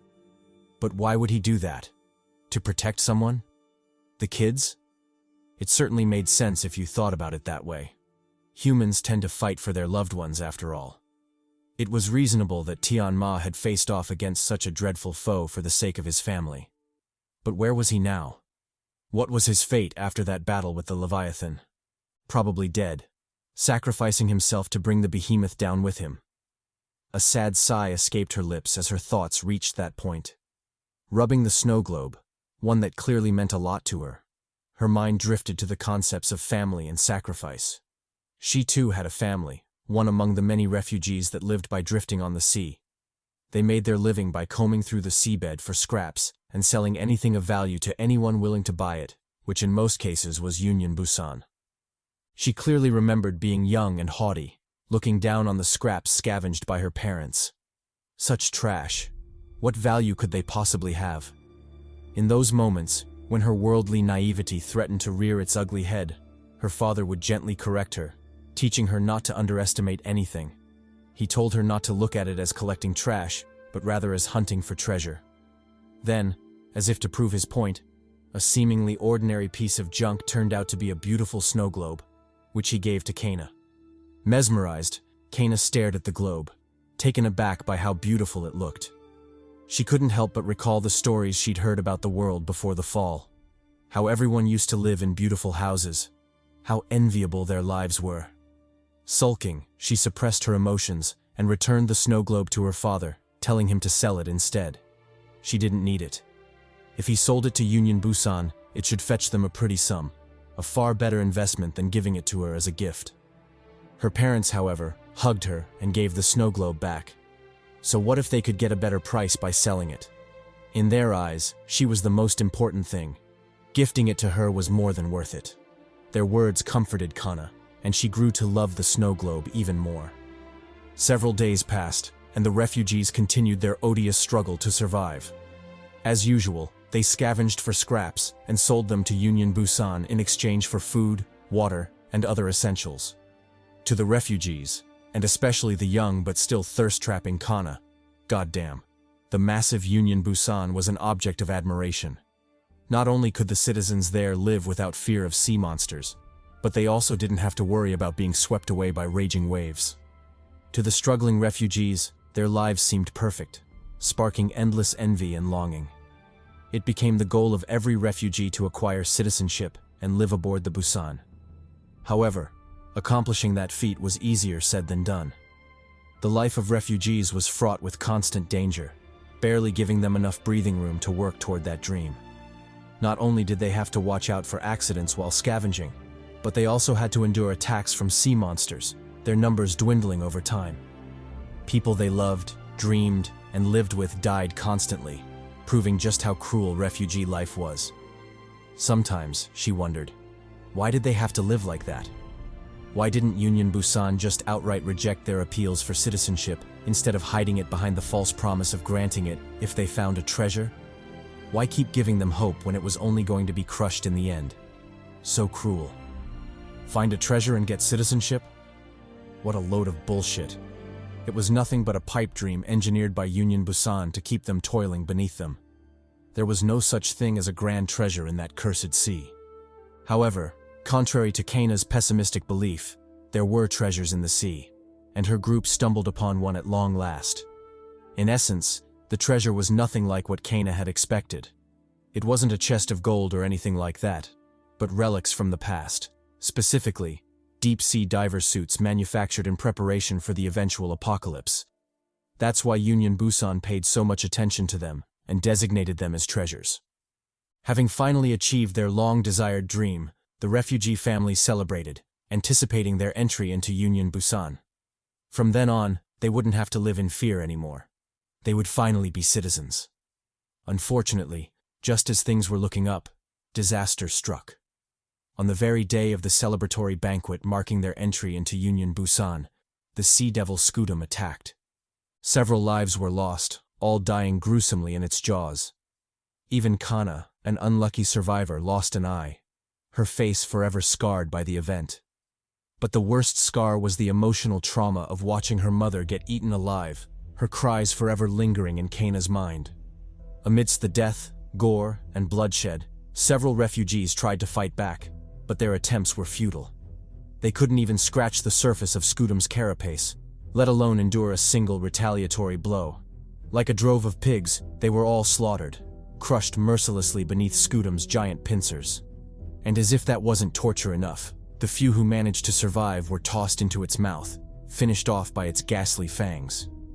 The night of celebration quickly turned into a night of slaughter, with no one in the refugee family destined to survive. The boats that had escaped earlier tried to double back to help, but they quickly became Scudam's new targets. Using a technique that could only be described as horrifying, it shot out giant spikes from its carapace, riddling the boats and their occupants with holes. Just like that, the backup was wiped out, plunging the remaining survivors into deeper despair. Meanwhile, Kana's father, who had miraculously survived the tragedy, tracked her down and dragged her to the deck. He tried radioing for support, yelling, "Mayday!" to Union Busan, but all that came through was static. They'd been abandoned. No one was coming to save them. Horrified, they could only watch helplessly as Scudam tore apart their ship, hunting for survivors and killing them instantly. Before long, it would be their turn to face the devil, and their deaths promised to be anything but peaceful. As despair thickened and Scudam's roars reverberated across the sea, the noise eventually reached a mysterious figure quietly fishing in the distance. He paused, glanced up, and gazed toward the chaos. Who else could he be but a younger version of Poppy, or in other words, Teon freaking Ma? The man, the myth, the legend peered deep into the misty sea, taking note of an approaching boat. At first, he thought it was just a regular sea vessel, but upon closer inspection, he realized something was gravely wrong. The boat was riddled with ghastly spikes, almost as if it had received a full session of backshots from a porcupine. The kind where it wasn't gentle either, because the boat seemed haggard, truly worse for wear. Not to mention the mutilated corpses on board. If he factored in all those details, it was clear something had gone horribly wrong on the ocean's surface. Realizing this, Teon Ma glanced in the direction of the earlier commotion. He'd initially thought it was the sound of sea monsters getting their freak on, probably clapping some fishy cheeks, but now he knew it was something else entirely. Something grave. With that in mind, he grabbed his gear and set off. Meanwhile, back on the refugee ship, Scudam continued its unbridled rampage. It tore through the ship's hull like paper, snipping and pinching its way into the interior. Seeing this, the refugees' radio calls for help became even more frantic. They shouted, begging for Union Busan to please reply. Finally, after enduring tension that nearly drove them insane, the connection to Union Busan was established. A lazy voice sounded, asking what they wanted. Didn't they know what time it was? He was about to procure some cheeks, goddammit. Ignoring him, another refugee snatched the radio, yelling that they didn't care about that. They were under attack and needed help right freaking now. The voice, however, responded with a cold and firm no. They were not responsible for the protection of the refugees. If they had a Leviathan attacking them, then they had to figure something out themselves. The cold reply shocked Kana's father, who snatched back the radio and yelled desperately into the damned thing. He told the voice they had a child on board, so even if they abandoned them, they should at least save her. He was begging them. Unfortunately, his pleas fell on deaf ears. The answer from the other side was still as cold as ever. His request had been denied. Union Busan wouldn't get involved in this matter. Shocked, Kana stared into the void, dazed. Denied? Was this still the same Union Busan she knew? How could a place revered as a paradise for refugees be so cruel? Opposite her, her father wasn't willing to take no for an answer. He screamed into the radio, begging Busan to please help them. He even mentioned the unarchived relics, promising to hand them over if Union Busan sent help. Regrettably, all he got in return was a cold, "good luck," followed by the line disconnecting. Just as he was about to radio again, plead more for Kana's sake, the hull suddenly burst open, revealing a menacing pincer creeping in. It burst through, rummaged across the deck before grabbing hold of Poppy and dragging him away. Alarmed, Kana called out in shock, shouting and running after her father. He, however, shouted for her to get back, instructing her to hide and survive. Before the two could even say their goodbyes, the sea beast tossed him into its mouth, ending him with a single crunch. His blood sputtered out like a fountain, drenching the unfortunate Kana, who'd been unlucky enough to watch all of it happen. Her face grew visibly pale, showing just how much the disaster had affected her. It had only been a couple of hours since they'd discovered the relics, hopeful that their lives would change for the better. And now? Merely a couple of hours later, everyone was dead, either killed or eaten by the sea beast, including her very own parents. Despair and shock seeped into her, preventing her from reacting even when Scudam was attacking. It was as if she were a living husk, unbothered that a giant pincer was whipping down to crush her. All she did was flash a sneak peek of the pantsu, giving the homies a little treat before her inevitable demise. But just as it seemed over for her, a figure streaked by, whisking her into his arms. He moved so fast that no one noticed him, not even the sea devil, who missed its target and crashed futilely into the hull. When the dust settled, the rescuer was clear for all to see. It was none other than Teon Ma. Wearing a sincere yet stern look, he told Kana to cherish her life more. She shouldn't be so eager to give it up. Then, with the confidence of a veteran, He handed her over to another refugee, asking him to look after her. The refugee snapped out of his daze and grabbed Kana, but then asked, who was he? And what was he doing there? Tian replied that he was a harpooner from Union Busan. As for what he was doing there, wasn't it obvious? He was there to clap some Leviathan cheeks, of course. Saying so, he let the hilt of his blade show, revealing exactly who he was. The legendary Leviathan Slayer, Maiden Whisperer, Divorce Facilitator, and, on special occasions, MILF Harvester. He was the one and only Tian Ma. Taken aback by the grandiose introduction, Kana stared at him curiously. A harpooner from Union Busan? Had those bastards finally sent help? The other refugee chimed in, looking left and right. Getting a harpooner's help was great and all, but where were the others? Solemn-faced, Tian replied that there were no others. He was there on his own. But that wasn't their concern. What they needed to do was grab Kana, board an escape boat, and get the hell out of there. He would stay behind to draw the Leviathan's attention. Then, not bothering with the refugee's shocked and pale face, he turned to confront the behemoth. The first thing he noticed was its thick carapace, making him doubt whether his sword would penetrate it. Regardless, he couldn't turn back now. He'd just have to swing and see what happened. Speaking of swing, Scudam swang at him, initiating their bout. Tian read the attack, ducked below it, and countered with a wide slash. But his target wasn't Scudam, it was the escape boat to the side. He released it onto the water, opening up an escape route for Kana and the refugee. With that done, he shifted his attention back to Scudam, his great foe. Facing off against the beast, Tian took the liberty to attack first this time. He dug his feet into the ground, lunging forward with ridiculous speed. When he was close enough, he performed a cyclone slash, landing a flurry of attacks on its shell. But just as he'd predicted, the attacks weren't powerful enough to breach its defense. Distancing himself, he retreated far enough to act on his next plan: overwhelm with power. Since the shell was too hard to breach with normal attacks, he'd just have to increase the output. With that in mind, he toggled a switch on his blade, releasing a hiss of pressurized gas. Staring down Scudam, he told it to come at him. Things would surely be different this time. Scudam didn't hesitate and swung at him, whipping its giant pincer forward. Tian swung back, clashing head-on against the sea beast. The force from their clash kicked up waves, sending shockwaves across the boat. And surprisingly, Tian came out on top, chipping a bit of Scudam's shell. Realizing this, the Leviathan panicked and jumped back, putting distance between them, surprising everyone watching, especially Kana. She'd never thought it was possible for such a mighty beast to back down, yet here they were. Tian, on the other hand, faced the move with calm focus, not daring to lower his guard in the slightest. Who knew what underhanded moves this creature was capable of when cornered? Glancing around, he noticed the mutilated corpses, and his face darkened significantly. To think this lowly creature had the nerve to fear death after slaughtering humans like dogs. How could he possibly allow that? He grit his teeth, vowing to kill this monster even if it was the last thing he did. Burning with resolve, he charged forward, unleashing a flurry of slashes at Scudam. Each attack landed with a sickening punch, forcing Scudam onto the defensive. Tian noticed this and advanced, landing blow after blow on the hateful creature. He kept at it until the Leviathan was pushed far back, shocking Kana and the refugee, who were watching from the sidelines. Never in their wildest dreams would they have thought a human could push a Leviathan, a sea devil, to this extent.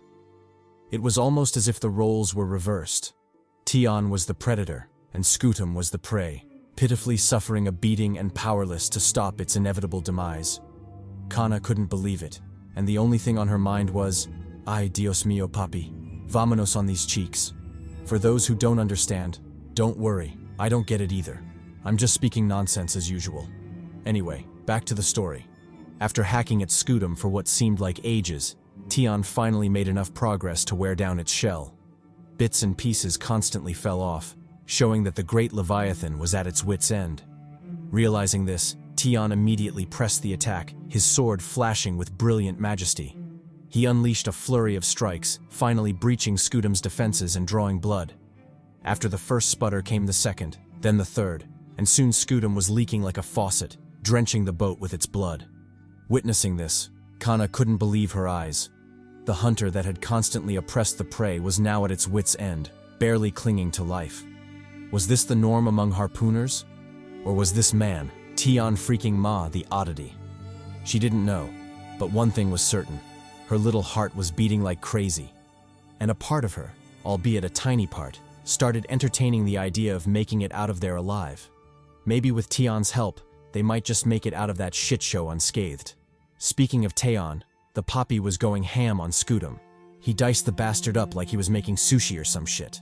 With one final slash, he distanced himself, having completely obliterated one of Scudam's pincers. As expected, the Sea Devil didn't like that at all.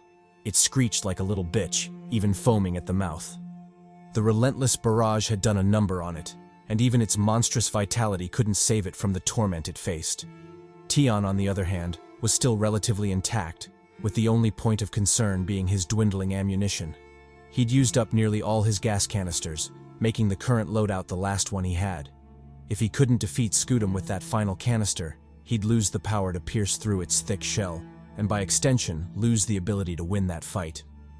If things came to that point, he might as well abandon ship and run for his life.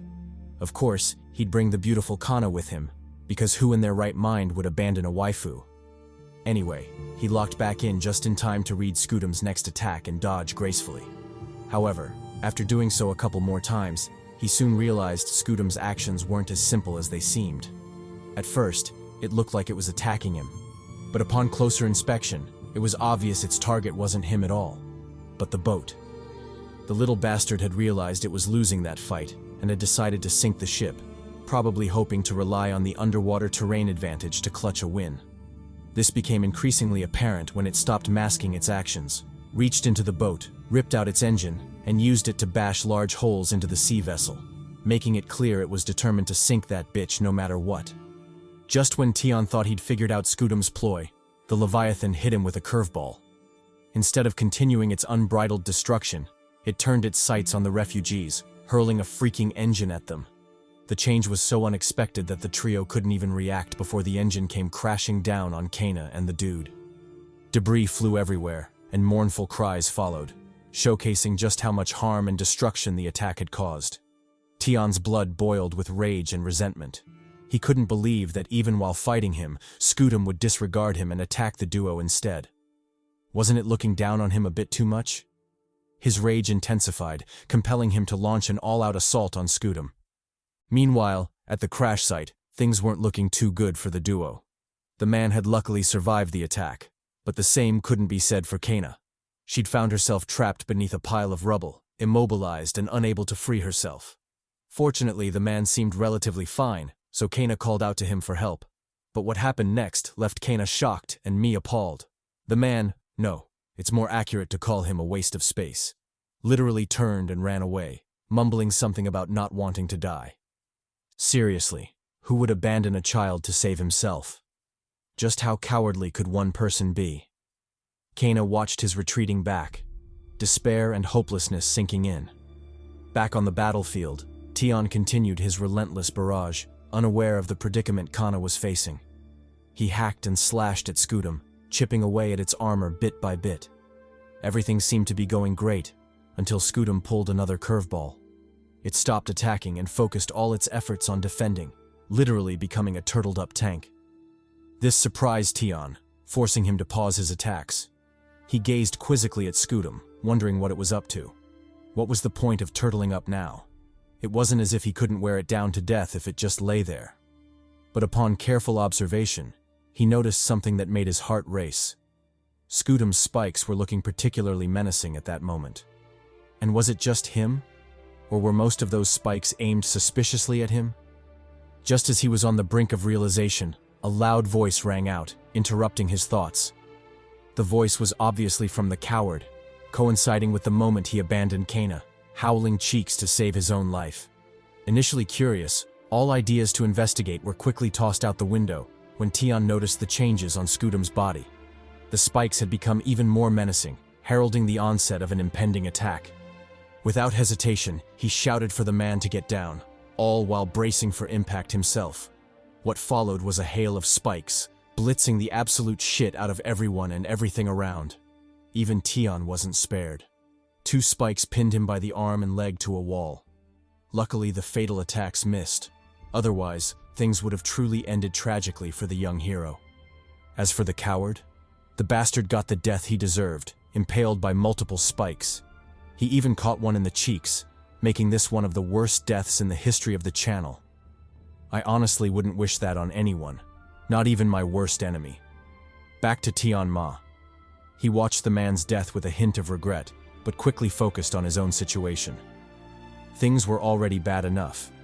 He didn't have the luxury of worrying about others. Thus, he assessed his situation, and as expected, things were grim. Not only was his arm pinned, but it was his dominant hand, the one he relied on to fight. In addition, he couldn't reach his sword even if he wanted to, so fighting back was impossible. Realizing it was beyond his control, he decided to shift his efforts to what little he could do. He reached for the spike on his thigh and painfully pulled it out. With that move, he bought himself just enough wiggle room, just in case shit popped off again. And true to Murphy's Law, the horrible things that could happen, did happen. Scutum closed in to finish its attack. Without so much as a hello, it lunged forward, pincer aimed for Tian's neck, obviously ready to choke the shit out of him. Tian saw this and leaped up, barely avoiding the decapitating strike. Then, with a single graceful move, he twisted his body, swinging in with an attack of his own. He stabbed the spike into Scutum's pincer, dealing some damage, but mostly setting things up for his next move, freeing himself. With a tug from the retreating Leviathan, Tian generated enough force to pull himself free from the spike. Then, as if he were a flood dragon released into the sea, he shot at Scutum with unmatched ferocity, unleashing a terrifying cyclone of death. What followed was a devastating strike, kicking up shockwaves and pinning Scutum to the ground. The poor sea beast hadn't even caught its breath when another flurry struck, hacking deep into its flesh. Overwhelmed and honestly losing too much blood for its liking, Scutum struck back in a counterattack. The move was so swift that Tian only noticed it when it hit, sending him flying like a rag doll. He crashed pitifully, coughing up a large mouthful of blood. Nevertheless, his fighting spirit wasn't diminished in the slightest. He shakily rose to his feet, pushing his aching body to its limits. Grabbing hold of his sword, he faced Scutum, which, at that point, was also struggling to rise. But judging by the dense wounds on its body and the frothing at the mouth, the sea devil was in an even worse state than he was. This delighted Tian, and he couldn't help but grin at the Leviathan's plight. To think a mighty sea devil could be reduced to such a state. If he wasn't half dead himself, he would have definitely flamed its ass right there. However, he needed to figure out how he was going to handle the situation. Just as he was racking his brain for a solution, the first rays of dawn broke through, drawing both their attention. For Tian, it was just a little sunlight. But for Scutum, the consequences were far more dire. As soon as the sunshine hit its body, it started melting, producing an eerie, sizzling sound. Without hesitation, it covered its burning eyes, backing away with impressive speed. Soon, to Tian's shock, it leapt off the boat, diving back into the sea. And just like that, the devil retreated, scared off by mere sunlight after leaving a mountain of corpses in its wake. Isn't that a bitch? A bitch indeed. Surprised, Tian Ma watched it go in a daze. Was it really escaping? Just like that? After all it had done? He wanted to pursue, but unfortunately his body couldn't suppress the pain anymore and collapsed. It was only after the adrenaline rush ended that he realized just how much damage he'd taken. His whole body was a mess. Nevertheless, it still wasn't time for him to relax just yet. He quickly gathered himself and headed to check on the absent Kana. After searching through the carnage, he finally found her trapped beneath debris. Without hesitation, he proceeded to give her a helping hand, working to free her from her cramped space. And I know he's only trying to help, but damn, did he have to do it in that position? Shoving his junk in her face like that feels way too diabolical in my opinion. But I digress. Anyway, ignoring the questionable rescue position and the pink-eyed Kana is sure to get after this Weinerfest, we switch to the duo chopping it up on the ship's hull. Curious and a little resentful, Kana asked Tian Ma if he'd killed Scutum. Tian replied that he hadn't. The little bastard had escaped the first chance it got when it realized things weren't going its way. Plus, it had had its fill of humans, so staying and endangering itself further probably wouldn't have made sense. Sighing bitterly, Kana asked if it would be back. Was there a possibility of that vermin rearing its ugly head again? Tion replied that he didn't know. Leviathans were unpredictable creatures. However, if it did show up, they'd handle it then. For now, they should be grateful to be alive and enjoy the beautiful sunrise. Kana replied that she couldn't. With all her loved ones lost, brutally at that, she doubted she could ever enjoy the sunrise again. Her mom and dad had been eaten alive. How could she possibly recover from that? She knelt down crying, letting the weight of the situation sink in. Unable to comfort her, Tion just stood by her side. He occasionally patted her delicate head, knowing that was all he could do for the heartbroken girl. Finally, after what seemed like an eternity, the personnel of Union Busan arrived, bringing life to the otherwise destitute battlefield. What was unfortunate, however, was that the people of Union Busan hadn't come to help, but to capitalize on the aftermath of the battle. They had no intention of helping the survivors, and instead headed straight for the relics discovered by the refugees. With zero shame or guilt, they whisked them away, loading them onto the Busan as their spoils of war. As for Kana, they did her dirty with some bullshit politics. In exchange for selling the relics to them, the government of Union Busan offered her citizenship status.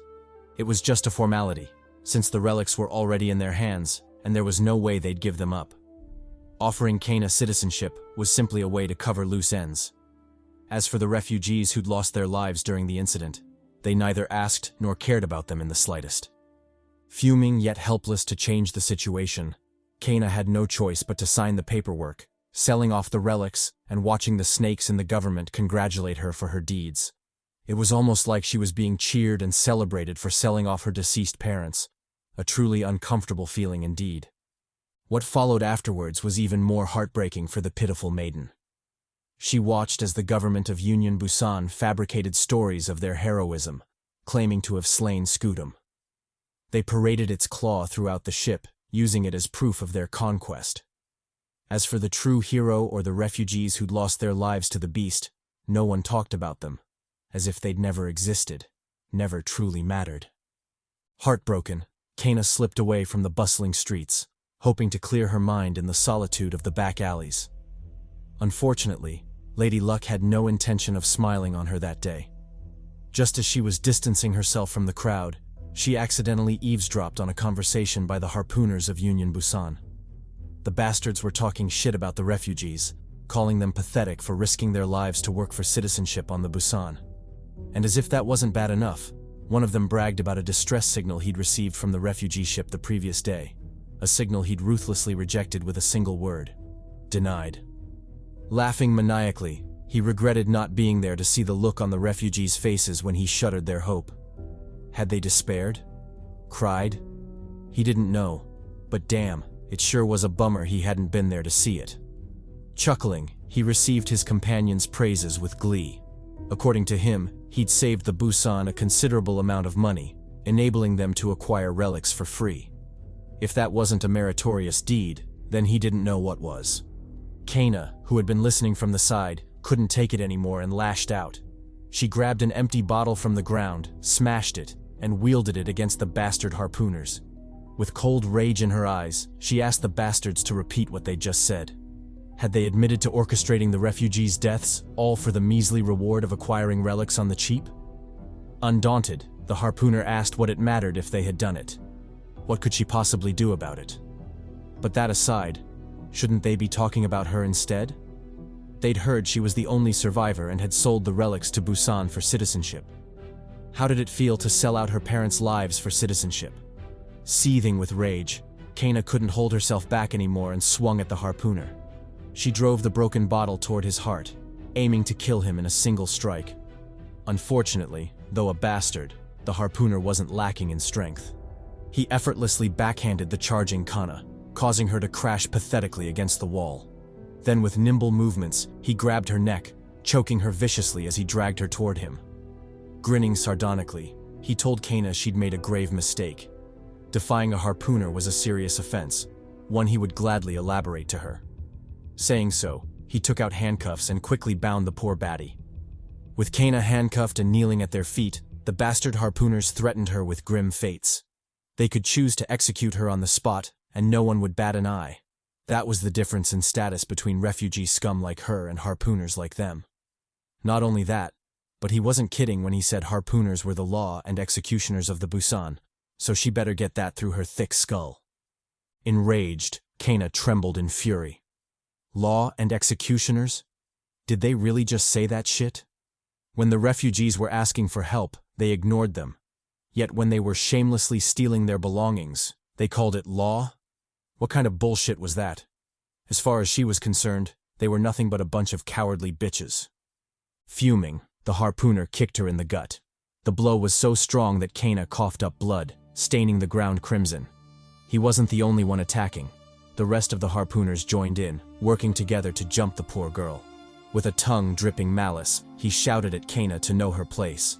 How dare she insult a noble harpooner? He would definitely beat that rebellion out of her head. Vowing so, he cocked his hand back, ready to deliver a heavy punch. However, just as he was about to let it fly, a hand suddenly shot forward, grabbing his arm. Initially frustrated, his expression quickly changed to one of fear and shock.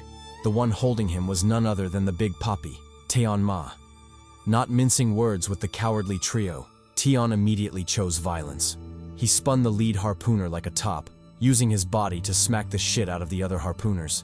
They were all sent flying, crashing pathetically onto the ground or the garbage bins nearby. A truly humiliating scene. As for Kana, she couldn't take her eyes off the brave Taeon. She'd known he was strong, but damn, she didn't know he had it like that. Spinning and smacking grown men with just his physical strength was way too exaggerated. Ignoring her ogling eyes, Taeon addressed the squirming harpooners. He asked what they were doing bullying a child in the back alleys. Did that make them feel strong? What a bunch of worthless trash. Fuming, the harpooners clapped back with a question of their own. Why the hell was Taeon interfering with fellow harpooner business? Was he really siding with a refugee over them? Taeon responded condescendingly. Fellow harpooner? Did they even have the right to call themselves that? If they were really harpooners, then why were they beating up a child in the back alleys? The harpooner replied with a furious shout, telling him to mind his own business. Why was he meddling in other people's affairs? It wasn't like he could get some cheeks after all. Enraged, Taeon Ma crashed the handle of his walker into the ground. He dared the bastards to repeat what they'd just said. He was keen to see if they had the balls to do so. As he said this, his aura flared, blanketing the alley and scaring the hell out of the cowardly harpooners. Without hesitation, they folded immediately, knowing damn well they didn't want any smoke with the legendary Taeon Ma. Though reluctant, they turned to leave, not forgetting to shout empty threats as they departed. They warned Taeon to watch his back, otherwise he might just become the next shark bait without realizing it. Unconcerned, Taeon watched them go with an unbothered sigh, marveling at their audacity, especially after getting beaten into a retreat. Nevertheless, they weren't his concern anymore, so he quickly turned to the handcuffed Kana, asking if she was all right. Fast forward a couple of hours later, and the duo are seen chopping it up on the ship's hull. Like a concerned big brother, Taeon taught Kana about surviving as a citizen on Union Busan. He explained that the experience wasn't so different from struggling to survive on the refugee ship. The only difference was that she'd be going against humans instead of leviathans. In both cases, the weak would be devoured, and only the strong could survive.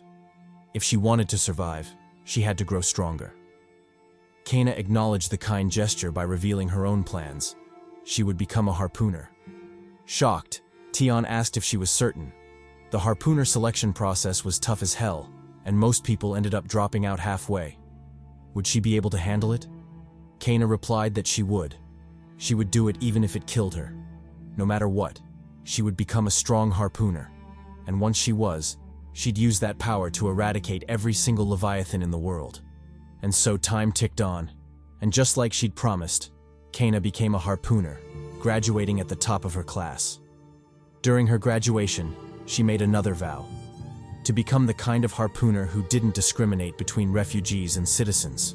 A harpooner who served all equally, just like her hero and mentor, Taeon motherfucking Ma. Ending the flashback, Kana thought back to her promise to Taeon Ma. He'd saved her life, making her indebted to him. Thus, she'd carry that debt until the day she repaid it.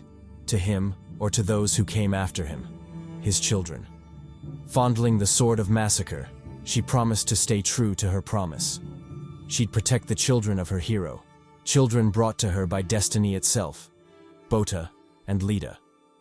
Speaking of the children of destiny, they'd fully integrated into life on the Union Busan.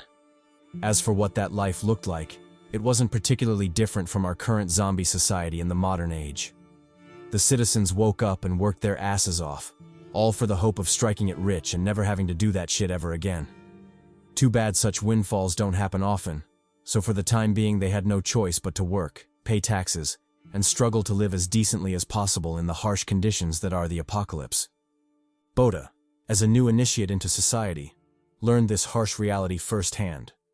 Since he didn't have the generational wealth perk unlocked, or a rich sugar mama ready to spend cash for his meat, he had no choice but to get a job and grind his way to success the old-fashioned way. Unfortunately, diligence isn't always rewarded. Although he had the drive and desire to work, no one would give him the chance to do so. When he tried getting a job at the scrapyard, the manager took one look at him and said, "Pass." He was way too young and delicate to work there. The job needed immense strength, something he clearly lacked. Not discouraged, Bota crossed the scrapyard off his list of potential options and headed for the next destination, the kitchen. Since it was just a matter of cooking some shit, he figured his scrawny body wouldn't pose much of a hindrance. However, to his surprise, he was met with rejection once again. No refugee was allowed to handle the cooking of food on the Busan. Partly due to bias, and partly because it low-key made sense. What if a resentful refugee got hold of the food and served everyone a healthy dose of laxatives?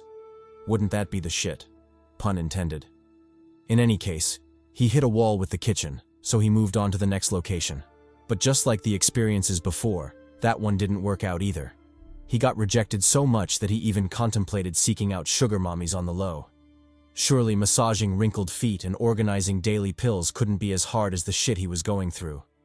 But upon careful consideration, and tuning out the pervert narrator who's always wilding with stupid ideas, he decided to abandon that route. Gazing to his side, he was surprised to see another business venture: begging. Apparently, even in the apocalypse, there were still those who refused to work. Intrigued and a little sympathetic, Bota drew closer to the woman. After searching through his pockets, he fished out 2 nuts, the tool type, not the one you're thinking about, you pervert, and handed them over to her.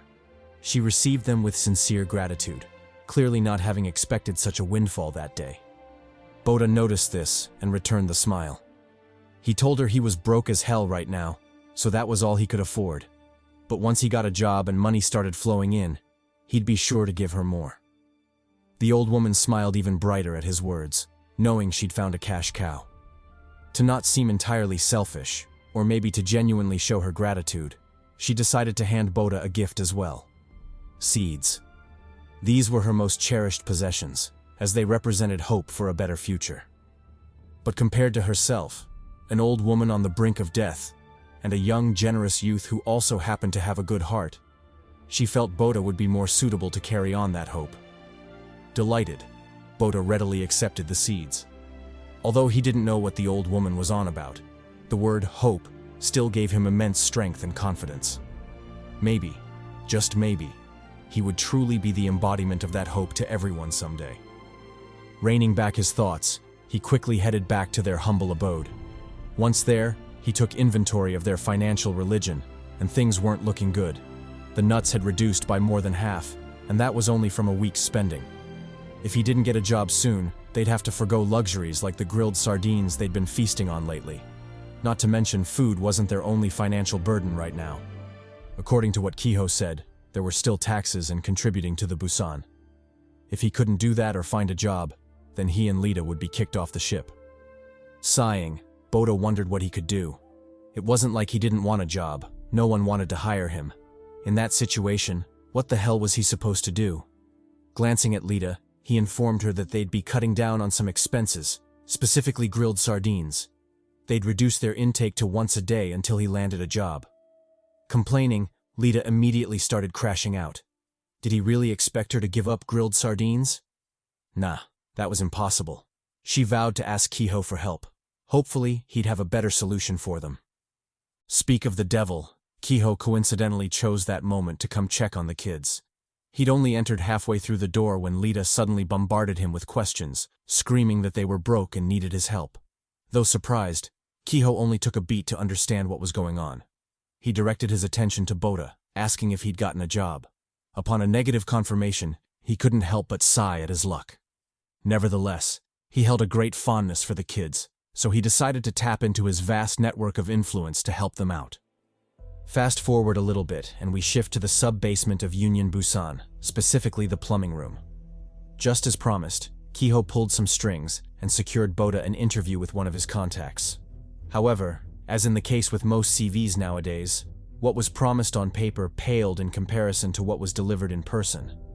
Bota wasn't the strong, sturdy, top-level young man who could pull bitches, but a scrawny little kid who couldn't flex to save his life. Enraged, the manager turned to Kiho, asking if he was fucking with him. Was he trying to dump another worthless person on him again? Kiho replied that he was mistaken. Although Bota didn't seem strong, he indeed had the strength of 10 oxen. All he was asking for was a chance, for he was sure Bota would make a fantastic plumber. Couldn't he see the guns on him? The kid was born to be a plumber. Taking a moment to consider it, the manager eventually compromised. However, he wasn't going to accept a losing deal. He would test Bota for a day, and only if he passed would he hire him full-time. The duo quickly agreed, knowing this was the best deal they could get. Before leaving, Kiho encouraged Bota to work hard. He then brought up his lessons from before, reminding Bota that on the Busan, the worst sin is poverty. On the seas they had to fear leviathans, but while on the ship the thing to fear most was lacking money. He told Bota to give it his all, as things like poverty, sickness, and a lack of maidens could only be resolved through his own efforts. Bota nodded in understanding before solemnly seeing him off. Once Kiho was gone, it was time to get to work. Receiving his tools, he immediately joined the others in maintaining the ship. Unfortunately, due to his inexperience, he inevitably punctured the wrong pipe and got soaked in a splash of shit. Avoiding his stink, the other plumbers laughed at his misfortune before realizing something was gravely wrong. Based on the blueprints, the pipe he'd punctured wasn't supposed to have waste flowing in it. So what was going on? Approaching the head chief for clarification, the old geezer told him to use his brain. If the pipes didn't match the blueprints, couldn't he simply change the blueprints? Why did he have to explain something so obvious? Addressing the confused Bota, he explained that he wasn't being negligent. The truth was, most of the blueprints were outdated, barely matching the current system of pipes. And to make it worse, they'd been redesigned so much that they no longer matched the original plans from 100 years ago, when the ship was first created. Shocked, Bota wondered if that was true. Had Union Busan really been active for 100 years already? He'd thought their chief was old for having a work experience of 40 years, but who would have thought the ship itself was actually much older? Intrigued, he asked the chief the only thing on his mind. Who had built Union Busan?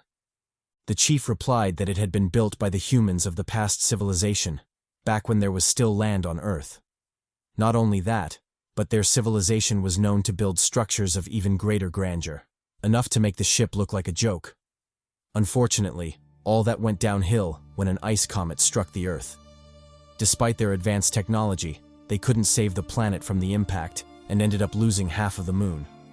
What followed was a great storm that lasted 70 years, leading to the current submerged world. Back then, when the past civilization realized the alarming flooding of the world, they immediately began taking measures, building and lashing ships together to create a giant vessel to support humanity's future. They called this ship Union Busan, signifying their hope to one day return home. And so the ship endured, continuing its great mission for 100 years. Bota listened to the chief's recount in shock and awe. 100 years. Numerous plumbers just like them across many generations, all working together to maintain the Busan, aiding it in its grand mission to one day deliver them back home. How could he not be moved? He suddenly felt an immense sense of pride welling within him. To be part of that mission, to work alongside such great men, he could confidently call it the greatest honor he'd known thus far. Hyping himself up, he vowed to work hard as well. Since the Busan was their home now, he was resolved to give his all to ensure it stayed afloat.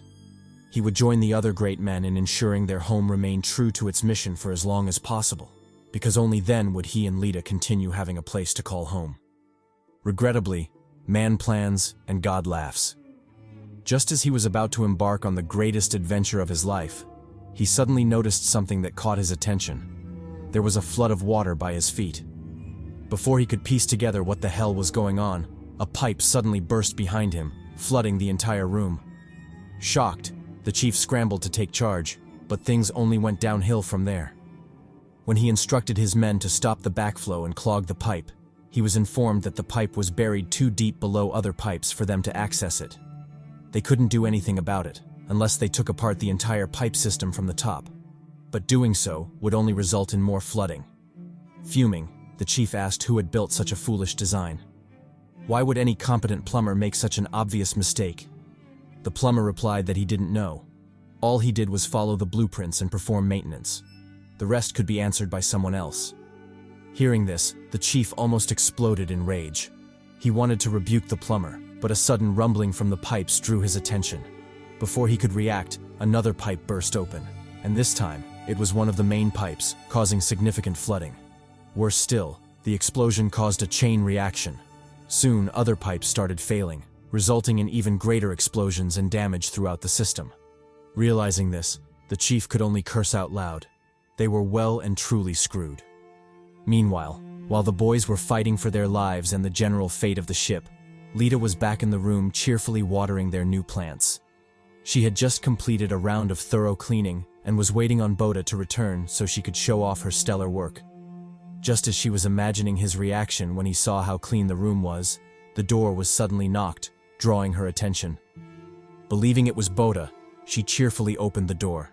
However, what greeted her on the other side wasn't her brother, but a trio of unfamiliar faces, clearly radiating malicious intent. Squatting down, the leading figure patted her head and told her she looked just like her mom. The resemblance was uncanny.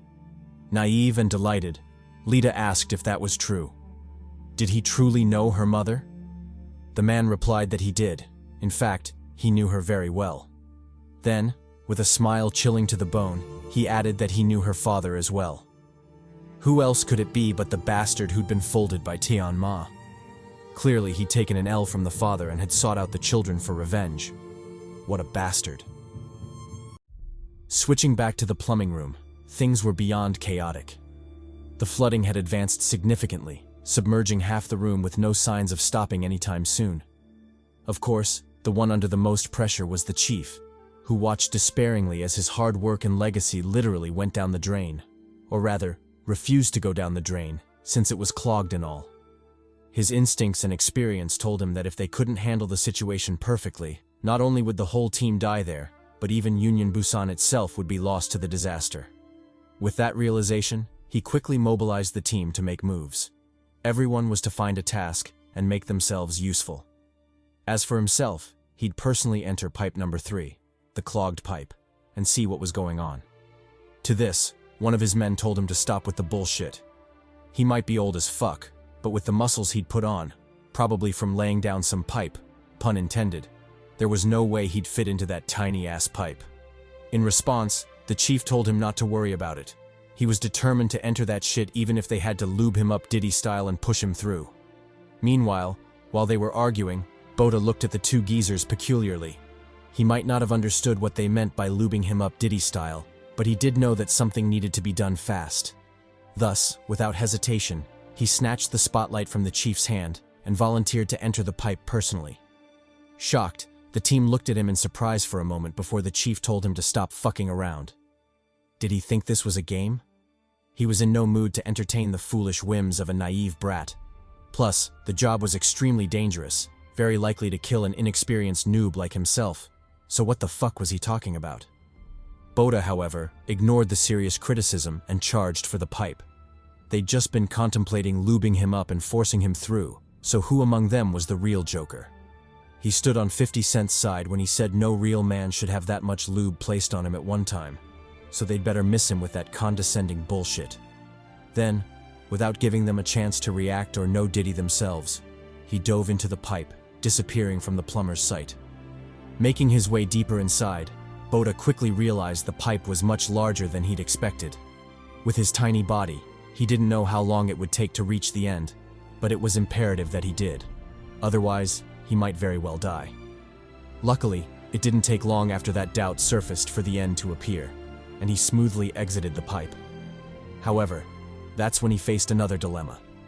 He'd ended up at the central point of the drainage system, characterized by a shit ton of interconnecting pipes, with no obvious labels indicating which was which.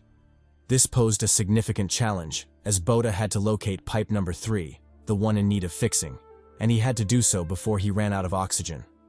While he racked his brain for a solution, the scene briefly shifted back to the plumbing room. The squad was still standing by the pipe's entrance, stressing over how reckless Bota's actions were. What if he got lost down there, or worse, drowned? What the hell were they supposed to do then? The chief, clearly more composed than his men, quickly got over the surprise, and instead thought of ways to assist the little bastard.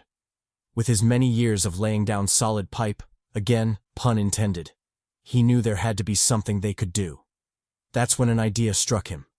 He immediately called out to his men, telling them to bring their sorry asses over. Shifting back to Bota, he was still stressing, having made no significant progress in identifying the correct pipe. Worse still, his oxygen levels were slowly dropping, meaning his time was also running out. Just as he was about to say fuck it and choose a pipe at random, he suddenly noticed something. One of the pipes was vibrating, almost as if a thick mermaid was throwing it back in the tubes. Turns out it wasn't a mermaid throwing it back, but the admirable efforts of the crew beating the shit out of pipe number 3. They were making such a ruckus to alert Bota, directing him to the right pipe among the many others. Of course, Bota wouldn't let the third pipe's jumping go to waste. He quickly identified the correct one and swam in. Halfway through, he discovered an air pocket and wisely made use of it. With his oxygen levels back to acceptable levels, he continued his journey. Soon after a tense period of relentless swimming, he finally spotted his target in the distance, alongside the likely cause of the clog. The pipe was completely filled with garbage, preventing any water flow. Without hesitation, he fished out his crowbar and got to work, busily unclogging the pipe. After a few seconds of effort, the task was finally done, and water began flowing through the pipe as normal. However, the good moments didn't last, as Bota had significantly underestimated the pressure of the water flow. It soon became overwhelming, forcing him to hold on for dear life lest he be swept away. Unfortunately, his problems didn't end there. A shoe came flying by, smacking the shit out of him and knocking the wind out of his lungs. Dizzy and unable to hold on, he powerlessly let go of the rails, letting the water sweep him away. This was undoubtedly a perilous situation, but with everything out of his control, he could only drift helplessly down the long pipe, trying not to lose consciousness. Meanwhile, back in the plumbing room, the squad was pleasantly surprised to see the water draining. That meant Bota had done it, despite their earlier doubts. Delighted, they cheered for the little bastard, waiting for him to surface. But after a while, with no sign of him coming up, they knew something had gone horribly wrong. Horrified, the chief watched the water drain and asked his man how long it had been.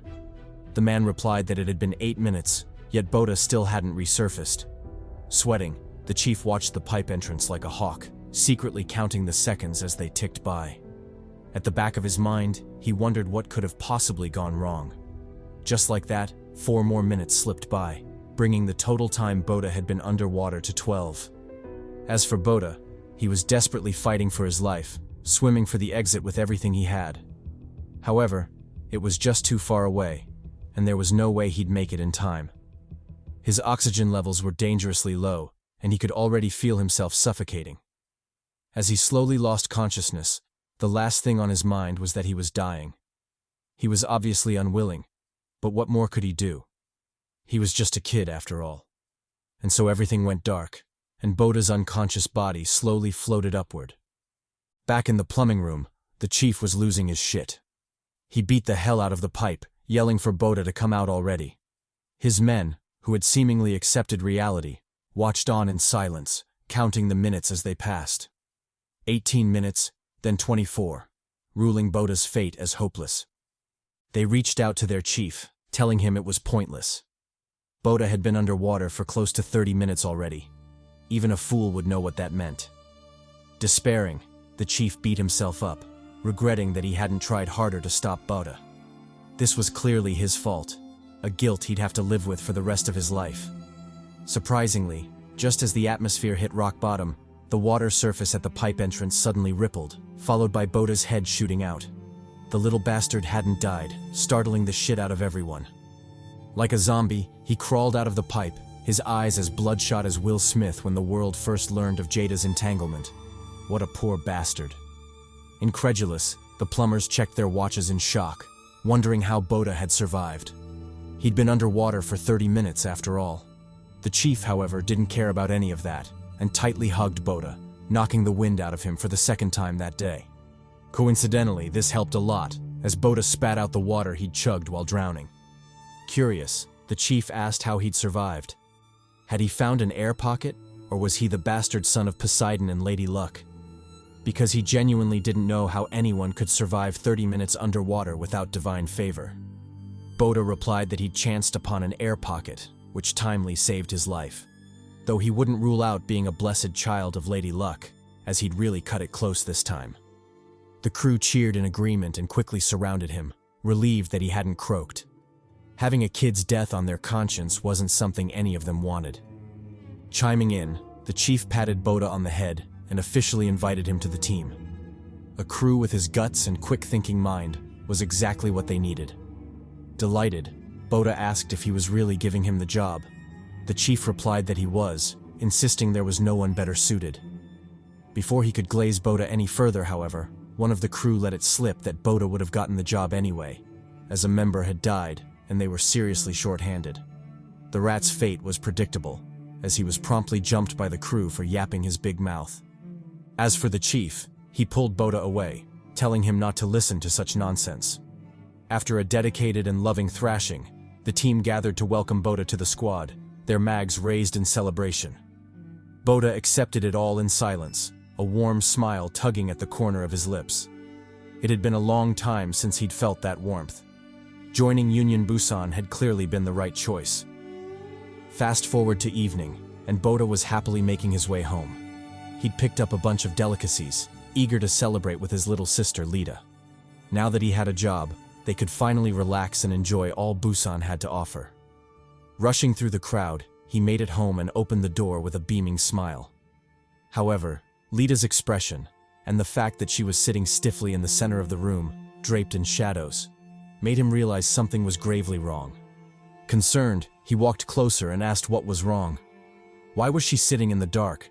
Was she coming out as a gothic baddie or something? Instead of any answer he expected, Lita screamed at him to run, warning him it was a trap. Before Bota could even process what the hell she was shouting about, a hand shot out from the side, blitzing his head into the wall.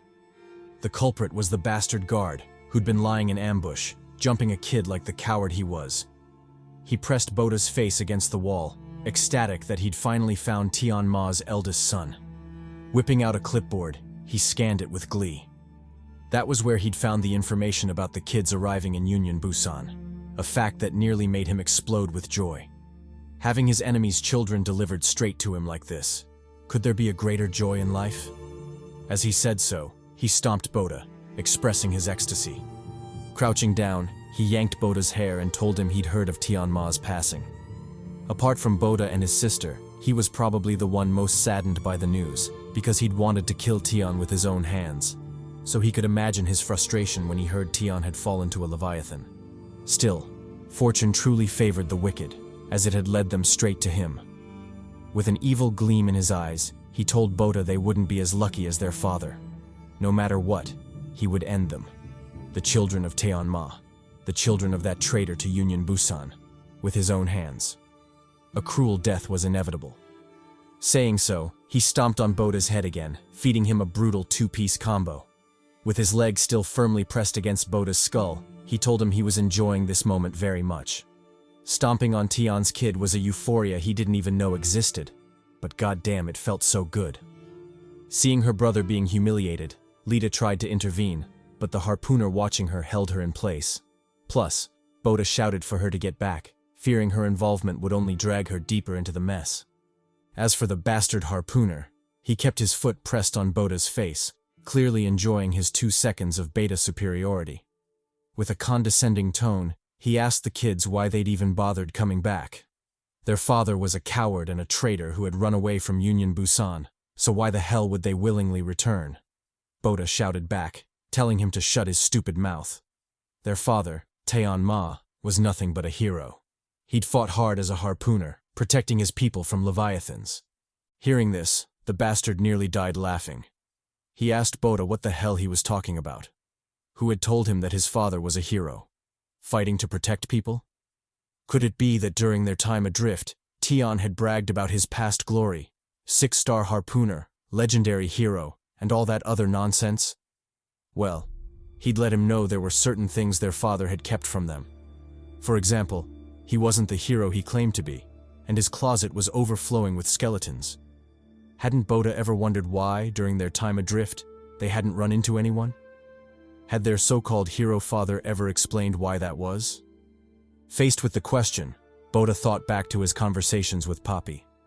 Back then, when the topic came up, Taeon had explained that the ocean was vast. Even if they wanted to meet other survivors, it would be incredibly difficult in such an endless sea. Still, he'd guaranteed that survivors existed somewhere. They just had to search long enough. Scarface, formerly referred to as Bastard, grinned at this reply.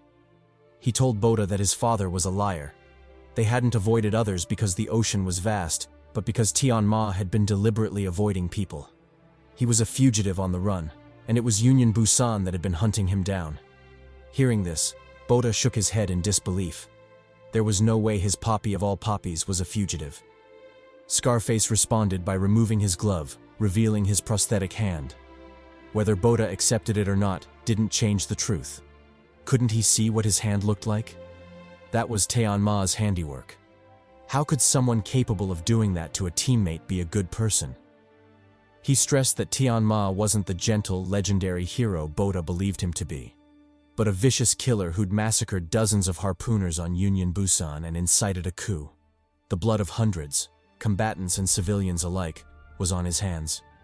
Taken aback, Bota struggled to process the lore dump. In his heart, he believed there was no way his father could be such a villain. He was a poppy and had bitches. Only losers without pull and deep in the drought would do shit like that.